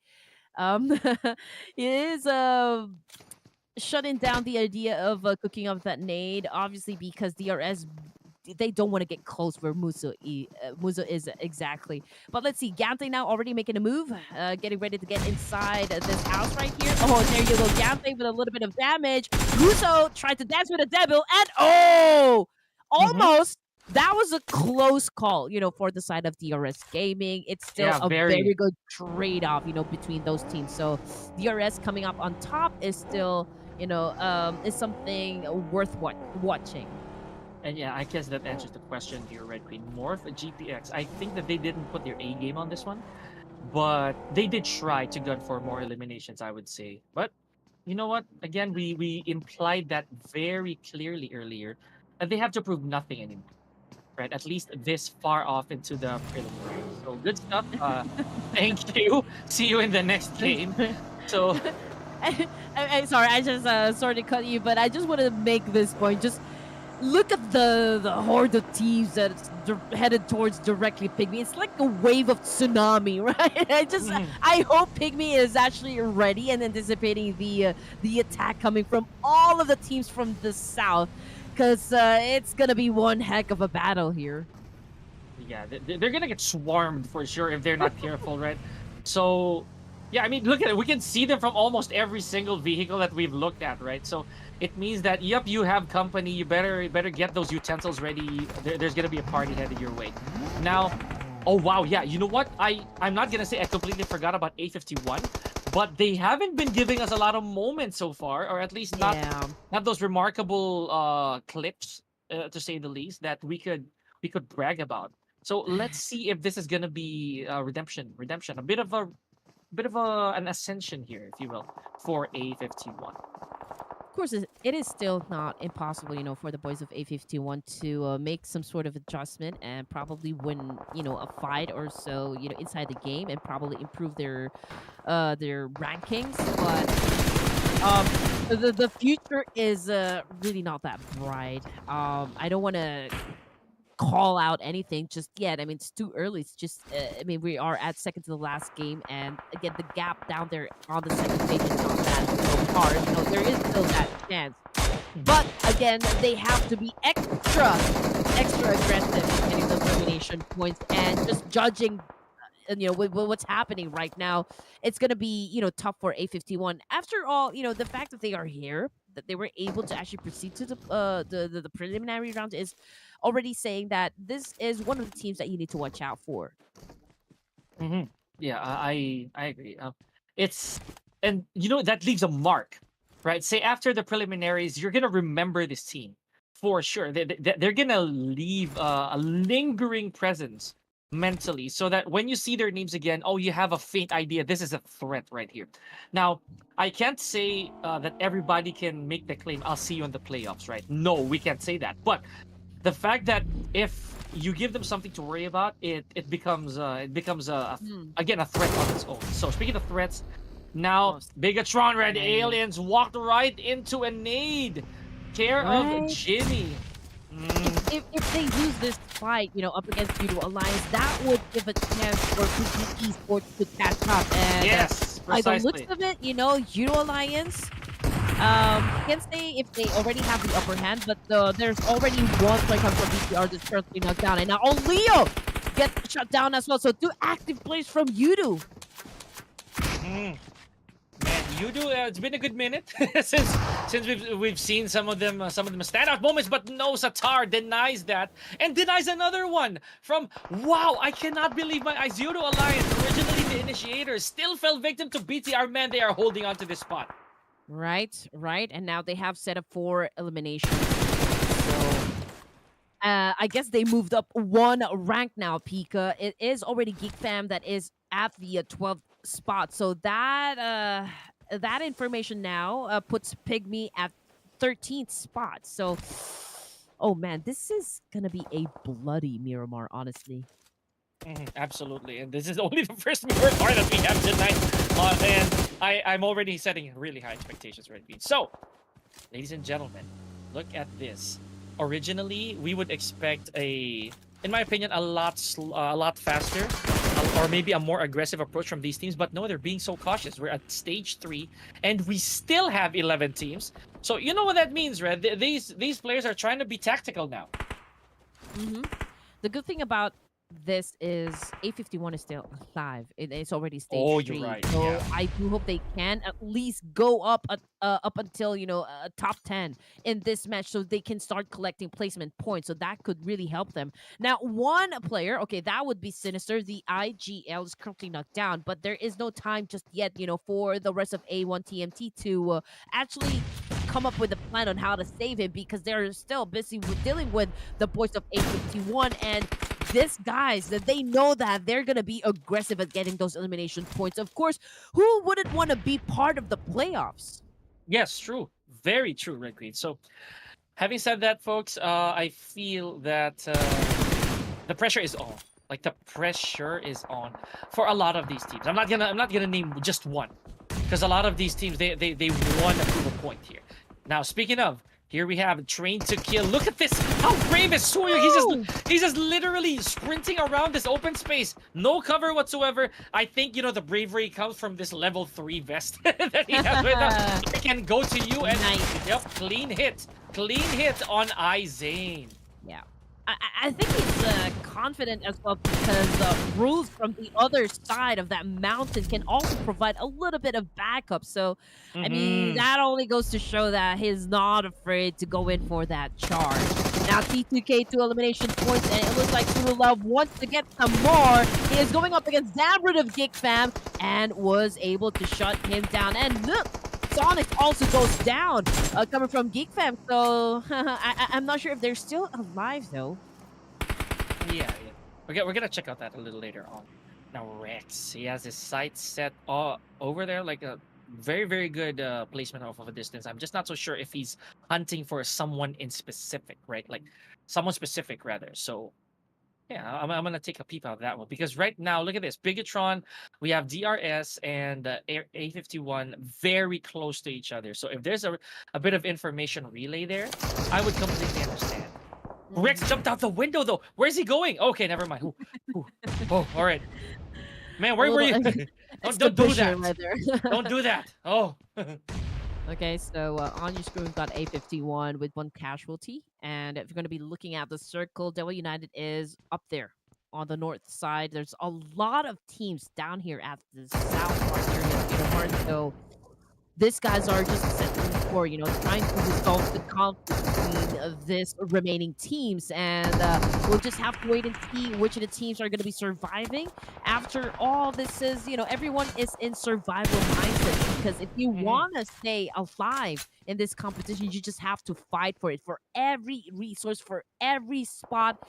Man, you just know how to, you should know how to pull the trigger. And apart from having those weapons, right, like it's really making sure that you don't perish right away. In this case, look at this.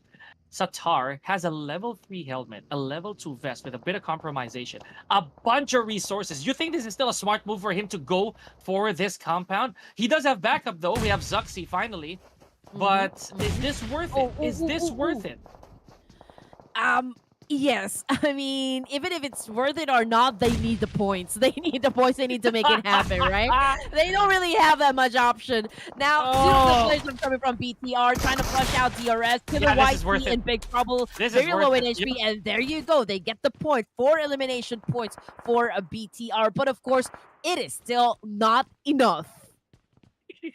It's just a spec. But I think that's a really good call, right? Currently, BTR is at number 11, ladies and gentlemen. So that's still a good standing, all things considered. Oh wow, this Rifas know that Sinister is really teeing off. I think he got hit a few times. Yeah. I mean, Sinister with a mini 14, he's pretty deadly, right? For Miracle Vibes, they are within the line of sight of A1 at TMT. I'm sure this information has already been reported back to the rest of the team, so they're definitely going to be keeping a close eye on that one. Now, coming from the kill feed, it's Suya coming from Train to Kill. That is currently bleeding out there in the open, somewhere around Miramar. We're just not sure, but I believe this fight is happening in Cruz del Valle. Fairly so. Now, okay, so this is what I was talking about. A51. Now it kind of leaves me confused. What is your plan gonna be here? Because now they have to chase the point. We saw that happen from BTR, right? And because they want to keep their top 12 spot, is A51 has A51 given up? Have they finally succumbed to the pressure that, oh no, we're not making it to top 12? So now, yeah, exactly. What do they do now? Do they gatekeep or do they just allow the safe zone to shrink on them? You know what? Before anyone can get inside the safe zone, those teams up north, they will have to do a massive cleanup. Or they can prioritize getting inside the zone and picking up a very good spot wherein they can actually capitalize, right, on getting a lot of points for the team. But again, it is still a four-way battle around Cruz del Valle. We've got IHC, we've got A51, Pygmy Esports, and T2K, if I'm not mistaken. I don't think they're gonna be leaving this spot without having to actually put up, a lot of points there up on the scoreboard. Now, for Miracle Vibes already on the move, and it looks like to me, oh man, this is not a good place to pass by. Yeah, that's what they were going for. That answers my question a lot, Red. So A51, they just wanted to make this like a crocodile pond or like a river, right? They just wait for somebody to walk their way and then there, go for the kill. And it looks like it's working. Look at that. Rums taking out Doc, our former MVP a while ago, ladies and gentlemen. Just fell victim without his knowledge, like without a fight, for lack of a better term. Now, this Yeah. information truly relayed to the rest of 4 Miracle Vibes. Are they gonna go for the flush out? Oh man, there is no chance for Miracle Vibes to actually take over the. This is tough. With A1 TMT versus BTR, this is a good win for the side of the Red Aliens. Again, they have to gather a lot of points for this match alone. Now, A1 TMT down to just 2 players. Sinister is still alive, although bleeding out there in the open. For Miracle Vibes, not doing good as well, although there is still time to go for a pickup or not. I don't know, but the good thing about the situation is that they are inside, a building somewhere or inside a house. So they're still pretty covered with walls, concrete walls to protect themselves. Yes. And you could take as much shade as you can, right? Because we're still at 9 teams. So there's still no reward here for being eliminated. You gotta hold on. Oh, yep, there we go. I had to say it. Now, Team Flash, unfortunately, not getting a share of the pie with that Ooh. 4 elimination. So no placement points for you guys. Now, top 8. We did mention a while ago, Red, that A51, they were playing things quite slow. And did they get the reward off of that? All right. Okay. I mean, it's already getting crowded inside stage number 5 here in Miramar. Apex is not in the best position, if you're going to ask me, because they are right down there in the middle. It looks like to me they are sitting ducks at this point, considering that they are surrounded by a lot of teams here, Pika. Now, A51 slowly moving inside, slowly moving forward, trying to get close with where 4 Miracle Vibes is currently staying at. So in terms of like again aggression. A51 surely is showing it right now. Yeah, I like this. I like this. They are kind of like a hidden predators here at this point. Now, unfortunately, Cruz de Valle has closed out. Now they have to move. They have to vacate their spot. Unfortunately, it doesn't guarantee safety when they do. For Miracle Vibes going for vengeance here. Are they gonna flush out Rex, who did the work a while ago, and he continues to do so? Arrow falls down. Okay, here we go. Rex unfortunately gets tagged by none other than Apex of 4 Miracle Vibes. Now we've got rules of T2K getting shut down by PIGMY Esports. Tatar retaliating against Rumps of A51. Honestly, PK, if you're going to ask me, PIGMY is in such a very good position, right? They're putting a lot of pressure on those teams right at the edge of the circle. So this is the perfect opportunity for them to actually consume a lot of points, and they really need to do that if they want to overtake Geek Fam. I mean, Geek is already out of the game, so this is their moment to shine. Truly their moment to shine. Right? I'm gonna parrot on that one a little bit because that's all that we can say about it. They have, oh man, BTR just like that, Red. The pursuit is over. So now they have to move on to the next game, right? I am holding my breath here for BTR. I want to see how they're gonna do for our second Miramar, our final game for today. They did make a good killing, right?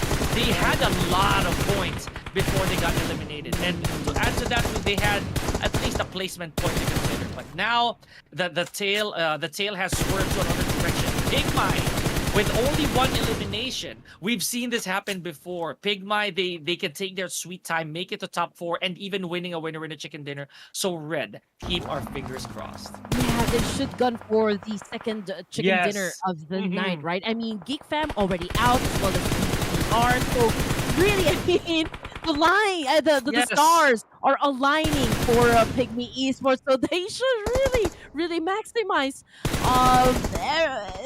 their chance of actually getting things right or getting things done inside of our first match in Miramar. Again, everyone they need to knock out or shut down is just right in front of them, Pika. Gone actually. So right, if you think about it, this is an all-you-can-eat buffet. All pun intended for PIGMY. Okay, so much like the barbecue that we are to consume later, this is gonna be unlimited frags for them if they play their cards right. So, but this is not easy picking though. I'll be real. They have to be smart when they approach here. Look at that. IHC still complete with one elimination. Red. They're playing like assassins here, honestly. Yes, here we go. Abel was able to crawl back to the rest of the team here to go for that pickup. Now, DEWA United haven't set up 5 elimination points. Unfortunately, Arkra already out of the game. But of course, DEWA United remains to be strong in this competition, considering that they are part of the top 5. So again, they also have nothing to lose at this point. Again, your team still maintains their position down south. I understandably, because we have a lot of buildings there, but oh man, with this next zone shift, man, they will have to leave the haven and actually challenge up the guys of PIGMY Esports, or probably head towards another entry point in the safe zone. Yeah, this is exactly what I was talking about. You no longer have the luxury of safety, right? The smaller the zones get, your plan has to keep changing. Right, the plans will be spoiled. Now look at this: A1 at TMT, Death Storm, last man standing. We've seen this happen a while ago with Ruthless. So if this is gonna be deja vu, Red, I'm gonna say yes to it.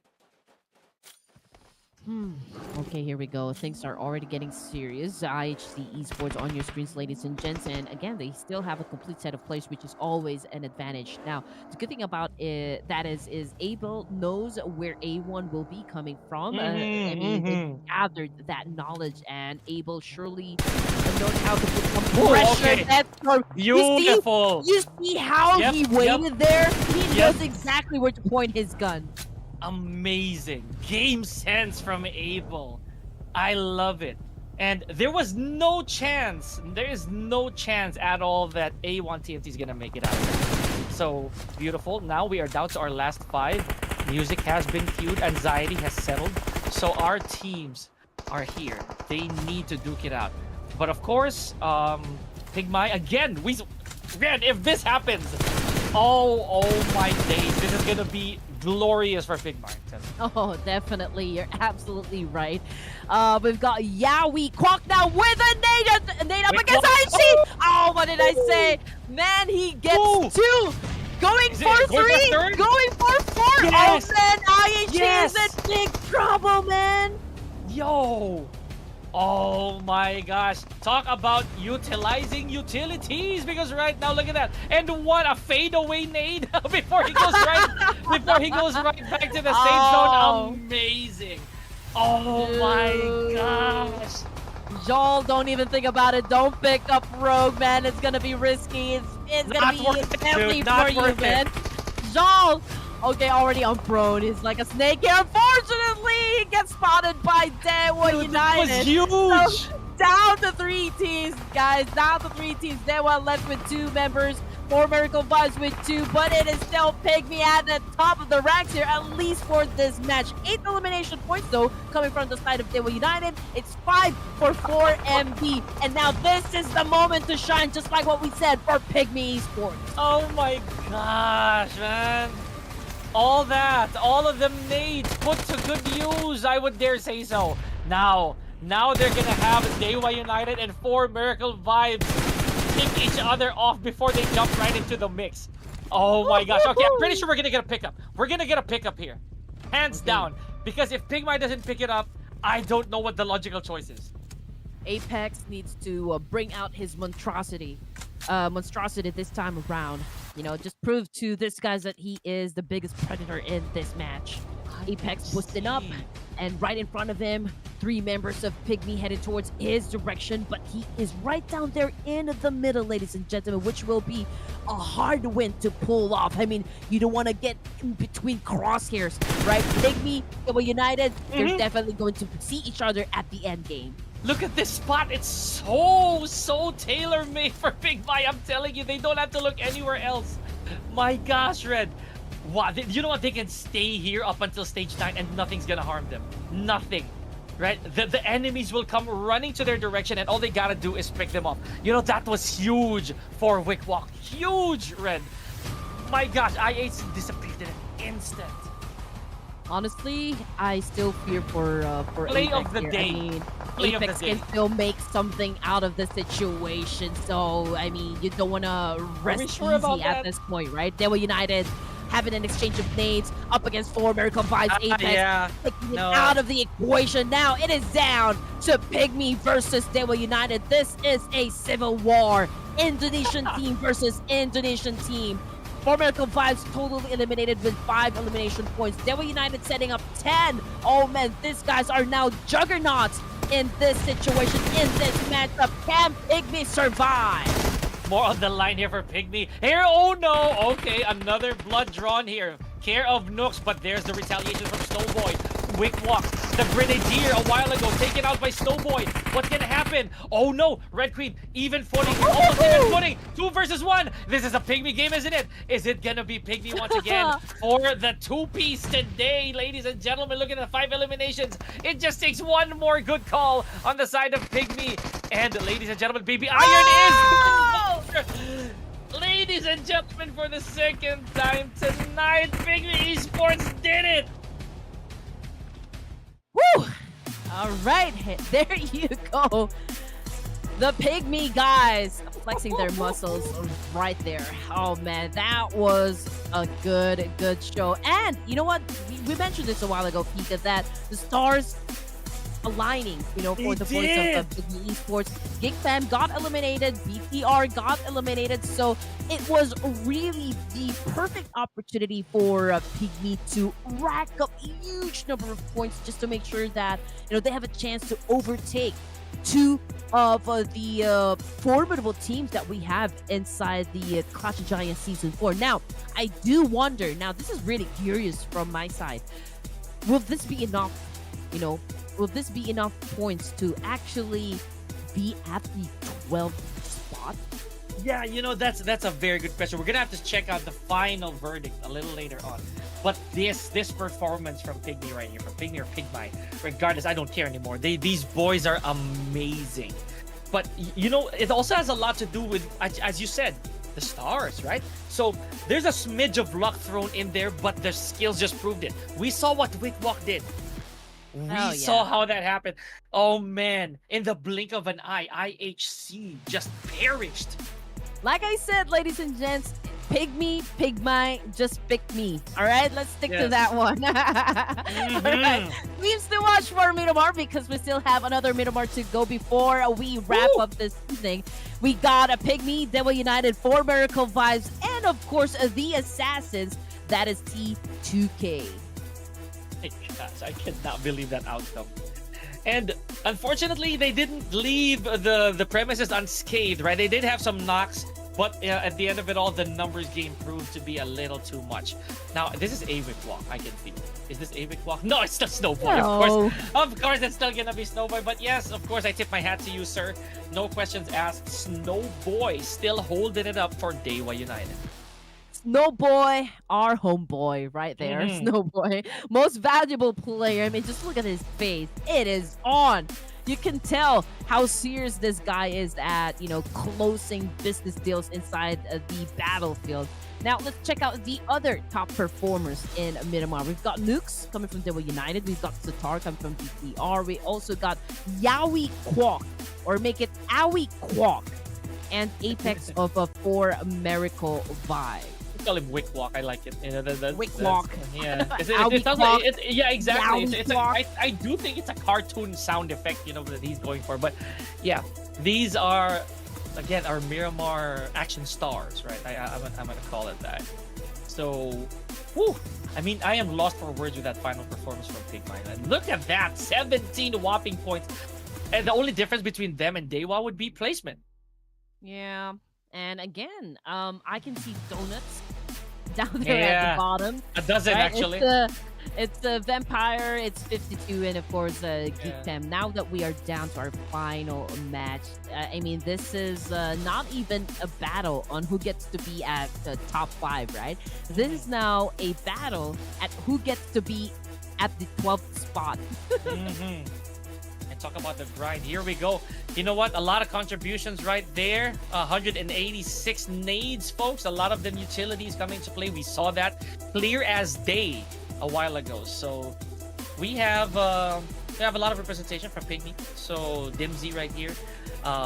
Amazing elimination, by the way. So let's check that out. This is it. This is where it's really making me so nervous, Red. You know, we're not even interested at who gets to be at the first page, right? I mean, it's the usual suspect. DEWA United, 4 Miracle Vibes. These guys have been in a battle of tug of war when it comes to who gets to sit on the throne. It's 149 to 138. And again, we're not taking out the possibility that for the end match, it's going to be 4 Miracle Vibes at the top spot. But here we go. All right. IC Esports Pygmy now moving up 3 ranks with that one game, with that one round. They made a difference, right, for day number 3 of the prelims. Now, it's not looking too good for A51 and 52 Esports, but then again, we're not going to mention the girls come from Stalwart Esports since they have already tapped out. Yeah, we've been seeing some 15 teams deployment. So what that means, folks, in case you missed it, is that Stalwart Esports girls actually succumbed to the fact that they would not make it to our top 12. But as you saw, there's still a chance for the 13th placer to move up in the charts. So Red, this is it. This is where it boils down to.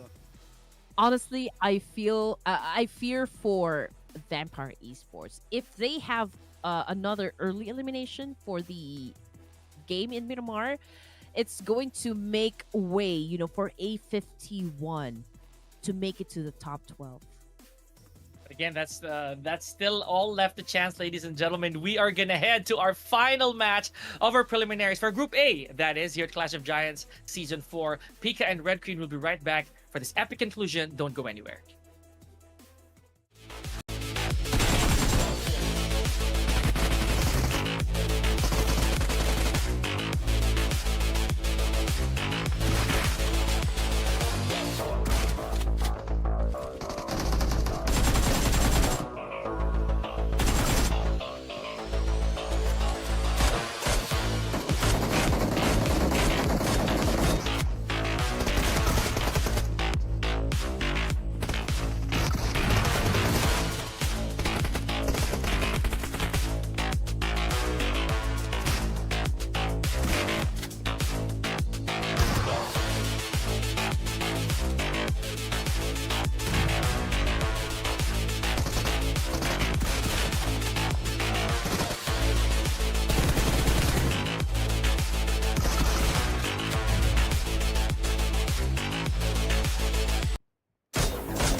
Ladies and gents, the moment that we have all been waiting for, the end game that will determine who gets to be at the playoffs. Which of the teams here are gonna snap their fingers to wipe out their enemies inside a battlefield?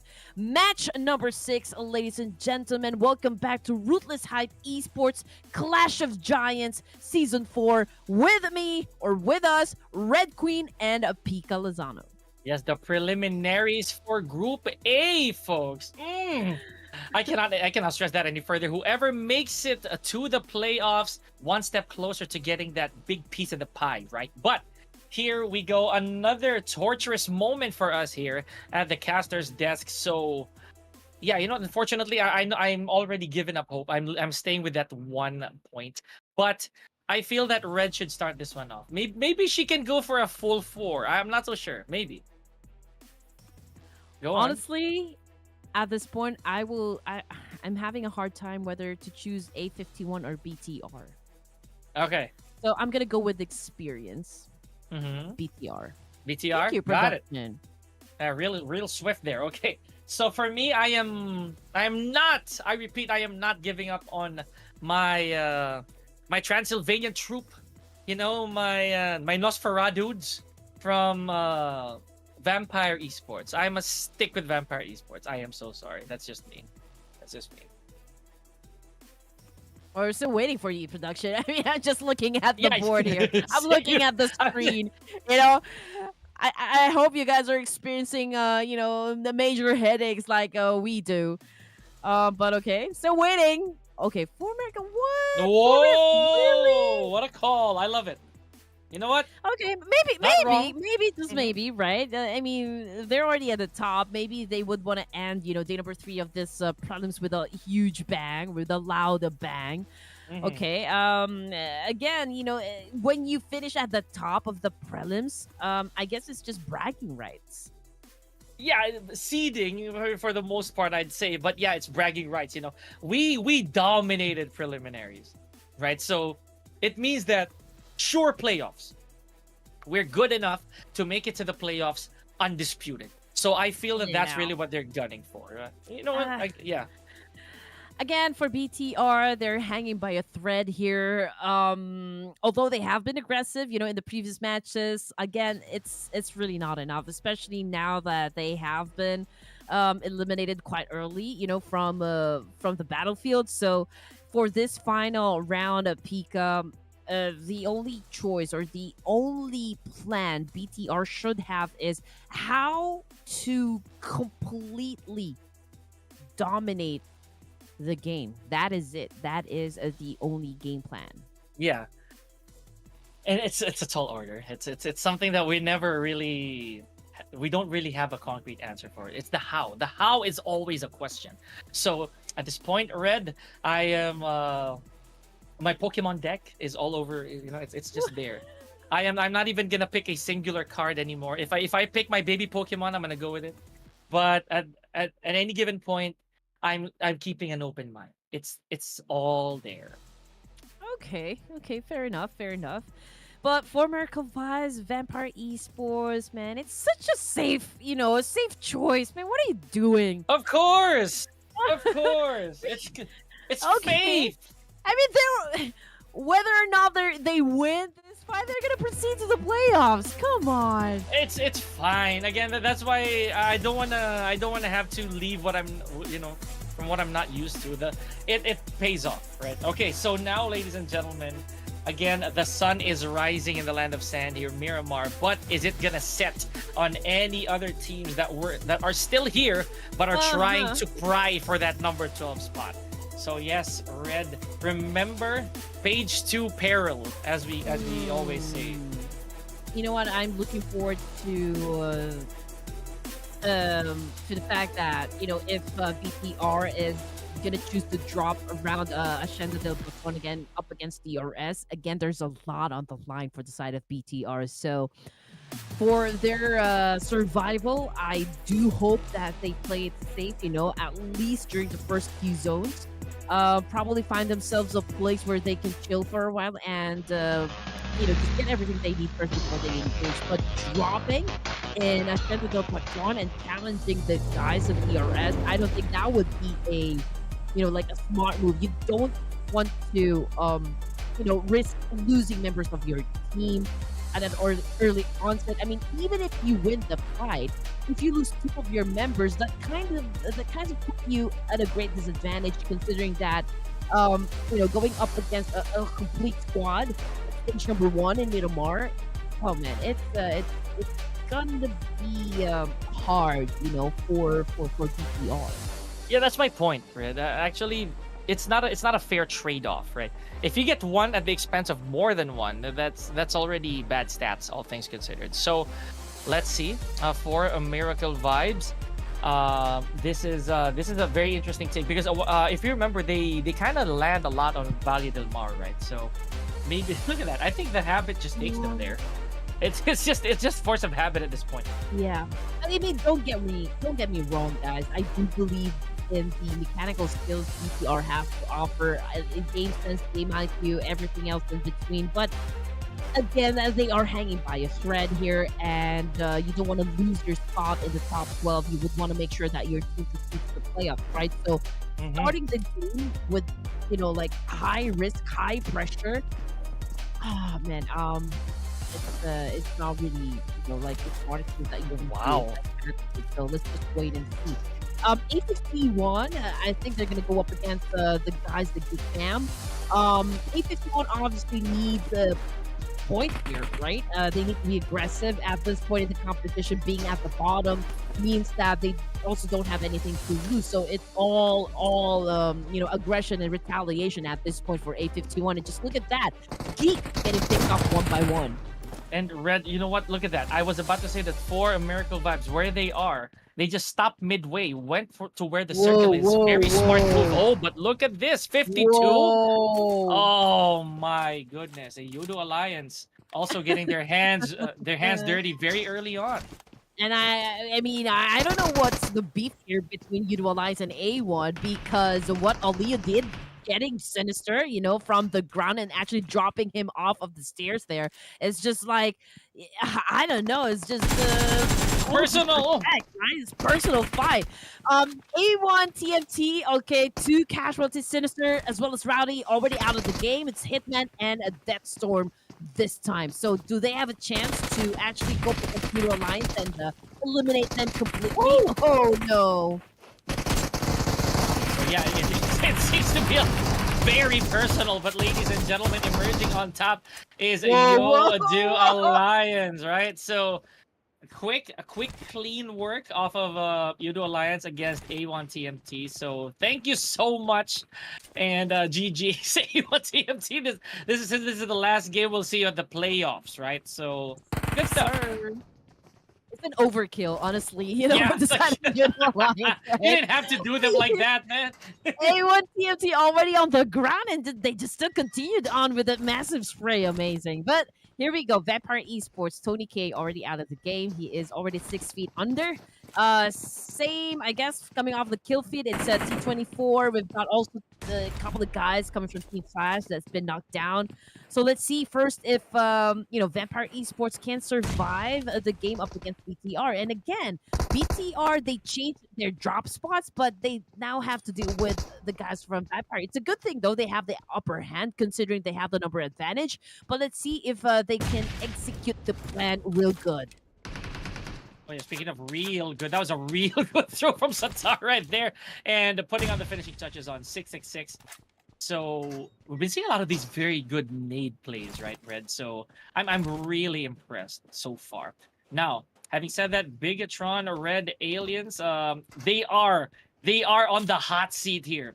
So for lack of comparison, Red, the floor is lava for them. If they place their footing wrong, even for a second here, they might get eliminated and have no shot at getting into the top 12. Or maybe the dreams will just be thwarted away.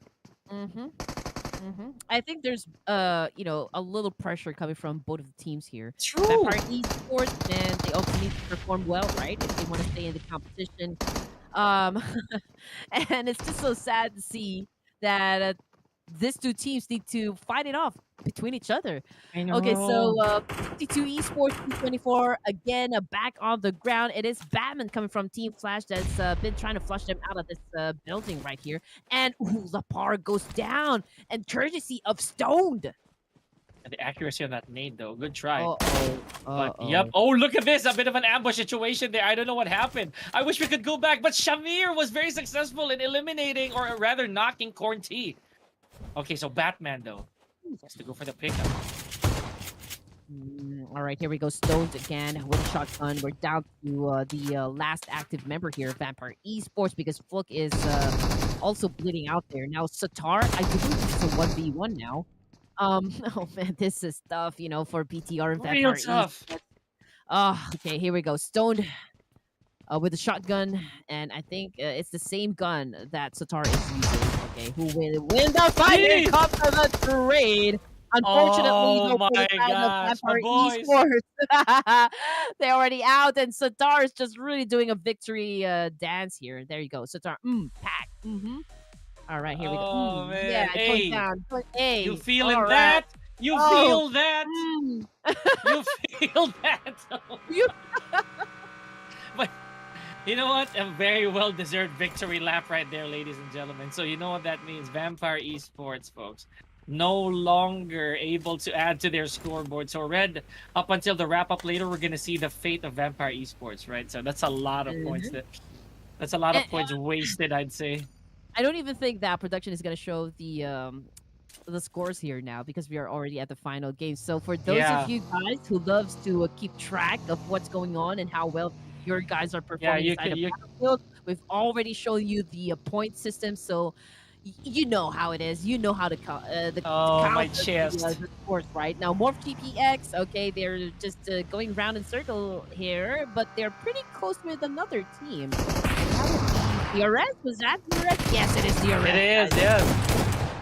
Oh man, now let's go 52. Let's see how you are gonna stand your ground here against the DRS, who a while ago was also in a bit of a dangerous spot, right? Especially points wise. Yep, look at that.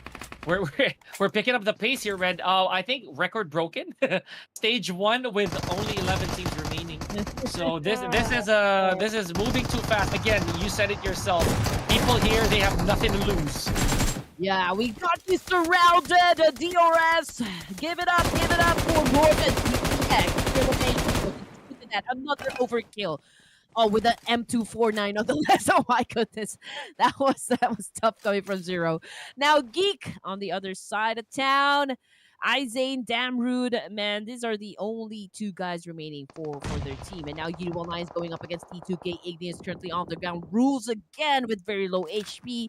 I don't think they're going to be surviving this one up against YOODO. But I mean, both of the teams, they're safe. Look at this, right? The teams that were so confident with being eliminated are the ones really on the upper half of the scoreboard. So they know that they don't have to sweat this out so much anymore. I would even dare say, Red, we won't even make it to stage 9 at this point. These teams are just gonna let this rip. Right? They're just gonna go. They're just gonna go at it. Probably. But here's the thing. I feel that the ones who are still gunning for MVP, they're gonna be super careful. They want to add to their scores, right? I cannot believe, Los Leones is empty. And yeah, that's right. I also want to bring up the point that YOODO Alliance, deserted. Right? I mean, day 3, they really showed up. They really step up their gameplay. Right now, they are at the edge of the circle over there at the southeast part of the map. And they have the opportunity to gatekeep another team. So let's see if they can consume a lot of points. Currently, they have already established 7 elimination points. So if you ask me if they're doing a good job, they are doing one heck of a job right now, Pika. Oh yeah, I mean, beyond good. If to say the least, right? I like where this is headed for some of our teams, and we cannot put a price on experience, right? So maybe even if you don't make it to top 12, and we already had a clear picture on how that is, well, you can bring some for the next leg, right? Clash of Giants is indeed very seasonal, so there's a huge chance that we're going to be seeing them again, right? And of course, Ruthless Hype Esports will be there every step of the way. Now, imagine this. Red, stage 2, and you know what? I'll bring up the point that you made earlier. Why is Los Leones deserted? Why is there no life form in there, right? So now we have 9 teams. Only 9 teams? I'd rather steal 9, yeah, right at stage 2. Perhaps they tried to just stay away from the big cities that we have in Miramar, considering that it's always occupied. But I guess everyone have the same idea. Now A51, okay, managed to put up 2 elimination points. So far, so good, I can say. Again, they just have to continue playing at this kind of pace. But I know it can be exhausting, but the fact that we are already at the final game, it means that you just really have to give it your all. Now, 8 elimination points. YOODO Lions, amazing performance, man. I mean, we've got Jimmy, OP, right, having the most number Mhm. of kills as expected. GEEK, damn rude. Now, you don't want to leave this house just yet because, well, there's still A51, but um, I don't know how he's gonna be surviving this Pika because he doesn't have any vehicles with him. True, and again for sure, right? If they know for a fact that they're not gonna make it in anymore, you just might as well gatekeep, like stop these teams from doing it. But you look at how close this is, right? BTR, last member standing. If GEEK will be able to score, say another few frags here, maybe because right now I believe they're currently at 90. Is this 91? That's 91 points. If PIGMY right here also, or rather, if GEEK overtakes BTR for some miracle, they still might be able to kick them Ooh, off. Joel currently knocked down, but it was actually MORPH GPX that got the point. I believe it was a different person who actually shot him down, but the point goes to MORPH GPX, so that was a steal kill. Now BTR, they are right down there in the middle, pretty close to YOODO Alliance, right? And on the top labyrinth area, it's MORPH GPX and IHT. And there you go. I think that was the last remaining survivor of BTR. 9 elimination points for the guys of YOODO Alliance. Oh boy. Okay, so this is an opening for GEEK. This is a huge opportunity for GEEK. That is, of course, if they survive any longer after stage 3. So 2 members from GEEK, if my calculations are gonna be correct here, if GEEK manages to make a winner chicken dinner, right, at 92, of course that's already good enough. BTR is gone if they win a winner chicken dinner. Yeah, you're right. Oh man. Oh man. And BTR is such a staple name, when it comes to Clash of Giants, and to not see them play for grand finals or even playoffs, it's something that we're not used to. Now here comes IHC again, going up against the MORPH GPX. Unfortunately, even though, or like despite having the higher ground, I mean, Zero was able to again beat a hero in this clash. Oh man, this is a little too brave though. Beautiful shot though by Zero. There's Abel. Now both Rogue and Abel might be taken out here. No, I think no backup is nearby. Oh, there's Alex though. Alex with a nade ready to go. But okay. Gotta hold up breath here. Oh, nice save. Nice save from Alex. Beautiful stuff there, Red. Mm-hmm. Beautiful indeed. Now, Rampage. Okay. 10 elimination points from YOODO Alliance. So again, YOODO, oh man, stepped up big time for the final day of the preliminary round. So kudos to this team. You guys are really headed to the playoffs. Now, down to 7 teams, and we are just at stage number 3. And the YOODO Alliance right now is pretty unstoppable, exactly. Yeah, this is amazing. The fact that they're complete with two digits, 10 and 11 still going. Ah man, this is gonna be their game if they continue this tier. A51 with so far just 71 points. Again, I don't want to be super pessimistic about it, but they have a tall order to take out a YOODO Alliance. And again, there's nothing else to prove here for YOODO. Technically, they're already guaranteed 4th. Oh man. And again, I do fear for the guys of BIGETRON Red Aliens. They may not make it to the playoffs, Pika.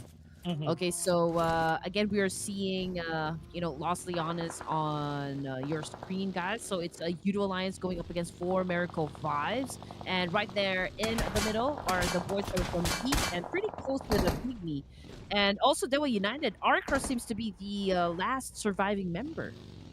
Yeah, that's it's all things considered, I feel that this is too much of a tall order, especially for MORPH, right? So Zay or Zai now has to probably just keep his head low. Wait for the rest of these teams to again duke it out. For DEWA United, you know what? I'm surprised. I'm surprised that DEWA United hasn't stretched their legs. Why are they not resting? why are they still super active? Honestly, I'm now wondering if YOODO Alliance have been exposed, you know, for a long time under Gamma Rays, because they are Hulks right now. Honestly, True enough, you know. they're Mutants. unstoppable. Yeah. I mean, 12 elimination points. Who does this? And this late, this late into the tournament, right? Why not from the get-go? But you know what? We're not one to question. They're still alive. Look at that. Even though they have a lot of damage on their end, it just takes one heal. No one needs to be picked up just yet. So if YOODO Alliance could continue this tear, they might even go beyond the score that MORPH EPX has already established. Oh man. Again, YOODO Alliance. You don't want to get close to this team. Roided up. They're pretty deadly right now. They're pretty deadly. Oh man, I am already speechless, you know, with the kind of performance that they are showing us right now. They still continue to rack up huge number of points, and at this point, Pika, BTR might really be out of the playoffs. Yes. Oh my. Okay, I'm trying to be positive here. Look at this. They're still at it. Only won that fight. Are you serious? Red, what is happening? Okay, so their first knock so far. We have Leon. Okay, 15 frags, Red. Imagine that. They don't even have to win the winner chicken dinner at this point. Nah. Honestly, I'm just looking at the situation, and I don't know whether to ask what is happening or just really watch what's going on. I couldn't concentrate, honestly. I am at the edge of my seat as we speak. You know, Zay, is it still okay? Oh, he is getting some, you know, shots from behind, because this is, you know, quite an open space here. But GG's. It is still YOODO Alliance that finished the job. Oh my goodness, 16 elimination points. Oh man, if they get the winner in a chicken dinner, they might finish the game with at least 30 points. Record-setting 30 points minimum, I'd say, because look at the number of players that we still have, right? So we have 4 players from A51, we have 2 from GEEK, 1 from DEWA and PIGMY. So this is already exceptional numbers coming off of a YOODO Alliance. So all they gotta do now is stay steady, just keep their heads down, but their fingers on the trigger, and they could be again the preliminary monsters that we were looking at, because no one has ever gone this much. No one, right? Look at Dibsy. Oh, showing up some riz there. Okay, last rating player. Right now, the objective is not to be heavy on the elimination points. I do believe they're gunning for the placement points just to be safe, right? Just to be safe. But okay, he has within his line of sight the guys coming from A51. But would it be a smart move though if he reveals his location? And there you go, he overextended his stay right there over the veranda. So I mean, his location is definitely compromised. All right, A51 finally taking a little bit of damage here after all that. But DEWA United, GG's. Thank you. See you at the playoffs. So here we are, ladies and gentlemen. Last 4 teams. Red, again, record setting here. Stage 5, and we're down to our last 4. So I told you. 4. Yeah, you did. Actually, you did. And PIGMY, right now, or PIGMY, again, I am not going to get tired of saying both names at this point. They always do this. They always make it to our top 8. Despite a lackluster frag count, honestly. And they have to knock out YOODO Alliance here, Red. Yeah, but at this point, Pika, I'm just looking forward to what's gonna happen with A51. YOODO Alliance, they're already safe. This is actually A51 and GEEK. Yeah, very important for these 2 teams. Yeah, PIGMY, I believe they're okay. They're okay. As for now, they are safe. They have collected the placement points, but I still don't know. I'm still not sure. So for me, it's A51 GEEK and PIGMY Esports that needs to settle the score here. Now, Geek getting flushed out by both A51 and YOODO Alliance. I mean, talk about not being lucky in terms of position. Yeah, this is YOODO Alliance. They're just waiting, man. Their fingers are itching to go for this, but no, they, let them have it. Let them have their share of fun. We've had like 15 and no more. I'd say 16 or 19. I don't know. I've lost count. I have lost count on how many there. 16 eliminations inside of you. Oh, okay. Now they're laying back. Again, Red, they don't need to. They don't need to do this anymore. You can relax. Oh man, no, they are not relaxing at all. They have something to prove here, ladies and gents. You know what? YOODO Alliance still continues to actually rack up some points, but it looks to me that A51 has already been eliminated, so we'll just have to wait if they are or they not included in the top 12. We'll just have to wait until everything is done. Now, Geek Fam still alive and kicking. It is Izane, the last hope. I do hope, really, that the force is with you on this one. So Jimmy on his knees here. One good pickup, but no, Izane's going for the kill. Yes, he does. Oh, that is the end of the line for YOODO Alliance's tear. Oh! Man, okay, 1v1. This is so important, my goodness. Yes! PIGMY versus Izane. Dimsy versus Izane, rather. Okay, who you got? Ladies and gents, it's Izane versus Dimsy. Dimsy cooking up a nade. Same thing goes with Izane. This is an exchange of nades you don't want to miss. You snooze, you definitely lose. Now Dimsy getting ready to throw this nade. Okay, physics. Okay, completely missed his target there. Can Izane make it this time? Look at that. It's shotgun for shotgun here. If Dimsy pulls the trigger 1 second too late, that nade is headed his way. Look at this. No medical utilities, but ladies and gentlemen, Izane with an S12K finish. Oh, you know what? My goodness. It was a smart move coming from Izane. You know, yes. he forced the last remaining player, like Dimsy, if I'm not mistaken, Dimsy to go left. And that's when he pulled his PBS and actually just fired a shot at him, hence completing the game. So again, that gameplay was fascinating, was top-notch. One shell was all it took, ladies and gentlemen, and a very intense finale here for the preliminaries. Nicely done. Look at this. Izane literally carrying the whole team in his back. Again, not to say that the eliminations, of course, were irrelevant, but Izane, look at this. Making it all the way to the very end for Geek Fam. Massive contribution. Congratulations. Red, could we have asked for any other ending?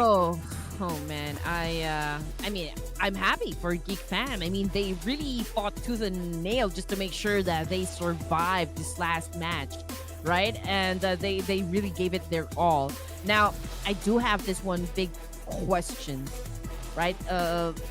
For the overall rankings. I know, I'm afraid to ask. Yeah, did BDR make it or not? Because judging by what Geek Fam had already set up on the scoreboard, and also PIGMY, and as well as A51, I think BTR did not make it.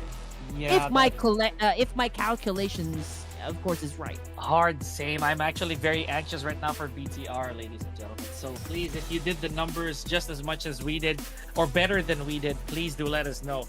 And we're gonna wait also for Mission Control to finalize everything for us. I believe that of course I'm gonna address the mammoth a while ago in the form of YOODO Alliance. My goodness, Red, 16 or 17 eliminations entirely is not a joke for YOODO Alliance, and it took until the top 3, I believe, the top 3 to top 4 before they were completely eliminated. Oh man, we've got Look on your screen, right? It's Ali Look. Honestly, that's his complete name. I always answer how to play it, but it's just difficult for me to pronounce his name. Ali Look. I don't even know if it's the correct way of saying. But yeah, 5 elimination points for this guy and 894 damage output, which is great. Amazing. But you know what? for the team contribution, it's 29.41%. It means that it really took the whole team to make it happen for YOODO Alliance. And boy, did they make it happen, honestly. So we saw how the gunshots never stopped on the side of YOODO, right? So this is no shocker for me. With 3 out of the 4 top performers all came from that team. So yes, this is what we're talking about. We've never had this kind of stats for quite a bit, wherein the winner chicken dinner is not the top scorer for said match. So because of that 17 eliminations and only 5 rank points, they still overtook everybody by a mile. Yeah, we also have to recognize the power of iZane coming from GEEK fam. It was 100% team contribution, having set 6 elimination points. That means that, man, he did carry all the weight. Legitimately, right yes. there. Yeah, he became the Jedi. You know, the last hope really is for the GEEK fam. Now, 111 throwables. Again, Pika, this is not the kind of numbers that we are used to seeing when it comes to the throwables, when it comes to the nades, right? I mean, it reaches up to at least close to 300 sometimes. So I mean, I haven't seen the number really go up as high as 200. So that means really a bit of a slowdown when it comes to the nades or the throwies that we have. Man, but I am filled to the brim when it comes to honestly PUBG M satisfaction, right? When it comes to that last game, because of that last game rather. So, man, I don't know. I don't know what to make of it. That was a movie right there, in my opinion. So good stuff. Thank you to all the teams who participated, right? Especially those who unfortunately, and we are yet to clarify the teams who made it to our playoffs. So it's unfortunate as well that we haven't seen any more some action off of the stalwart Esports' female team towards the very end, right? So thank you and GG's. And again, if you guys want to find out, what happened inside the tournament, or perhaps the overall rankings, you just have to wait and see. And also follow all of the social media accounts of Ruthless Hype Esports. Again, we've got Instagram, we've got Facebook, we've got TikTok, and YouTube. But okay, before we go on to that, let's reveal who gets the MVP title for this day.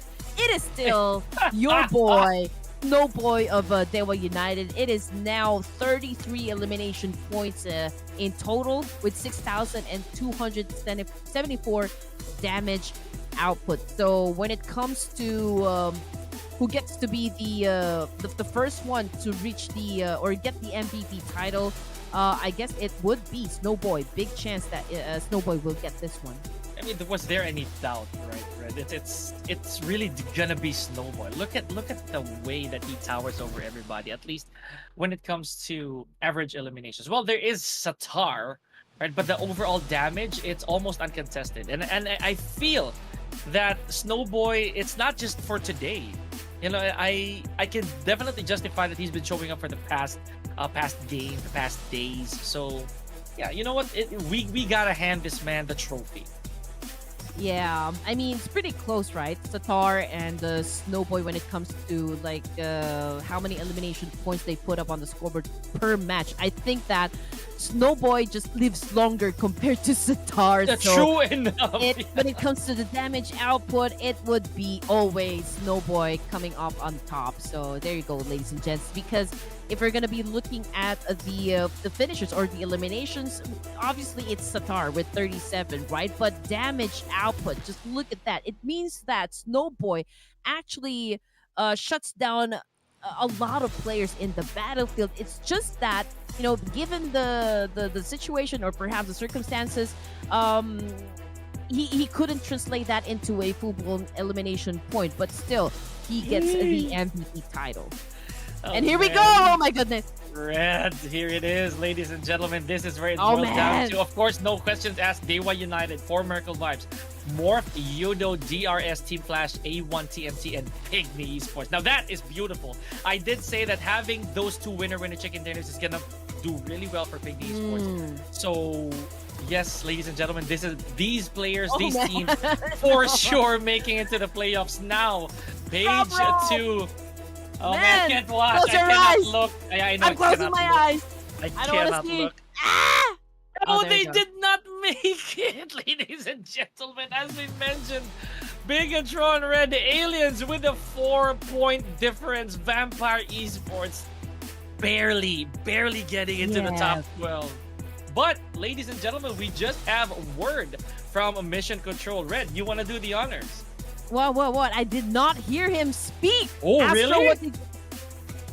Oh, okay. All right. So, I know we have a lot of fans, coming from the side of Bigetron Red Aliens. But the thing is, even though they did not make it through the preliminary rounds, they have an automatic invite for the playoffs. So there you go for those fans out there.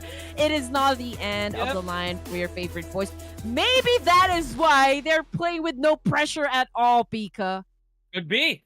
Maybe they knew it beforehand. But again, folks, it is the way that the cookie crumbles. Of course, with the top seed, it is DEWA United. Not only are they the top seed here, but they also have the top fragger, Red. So it's all fireworks on the side of DEWA United. And yep, we no longer have to reiterate the teams who made it all the way to the playoffs, as you saw from the charts earlier. And this is just, guys, you get a good glimpse of these players. Watch out for them. Playoffs coming really soon. Yeah, and Team Flash, okay, I believe this is the only team that comes from Vietnam.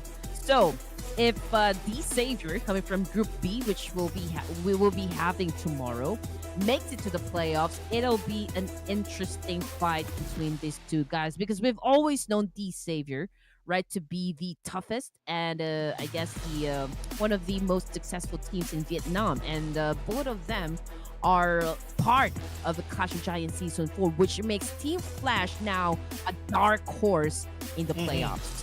And of course, let's not forget rank number 13 there. Some would find it unlucky, some would find it to be a blessing. But yes, Bigetron Red Villains making it to the playoffs, ladies and gentlemen. After all that, after all the things that we hyped you up for, in the end, Bigetron Red Aliens, rather, not the villains, the Red Aliens are going to make it to the playoffs for another shot at glory.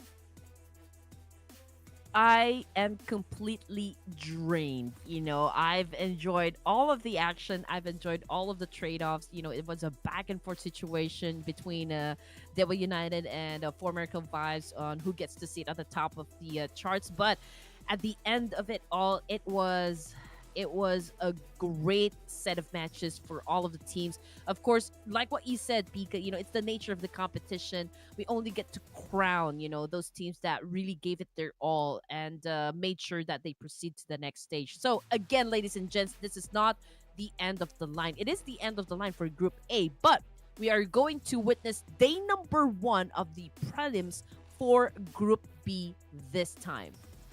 Wow. And again, it brings a small tear to my eye considering that Group A is done. But ladies and gentlemen, this is not the last that you'll see of us. Thank you so much to Ruthless Hype Esports for making this happen. Clash of Giants Season 4 preliminaries for Group A has come to its closure. So for what it's worth, good night, sleep tight. See you tomorrow for Group B. Pika and Red Queen out.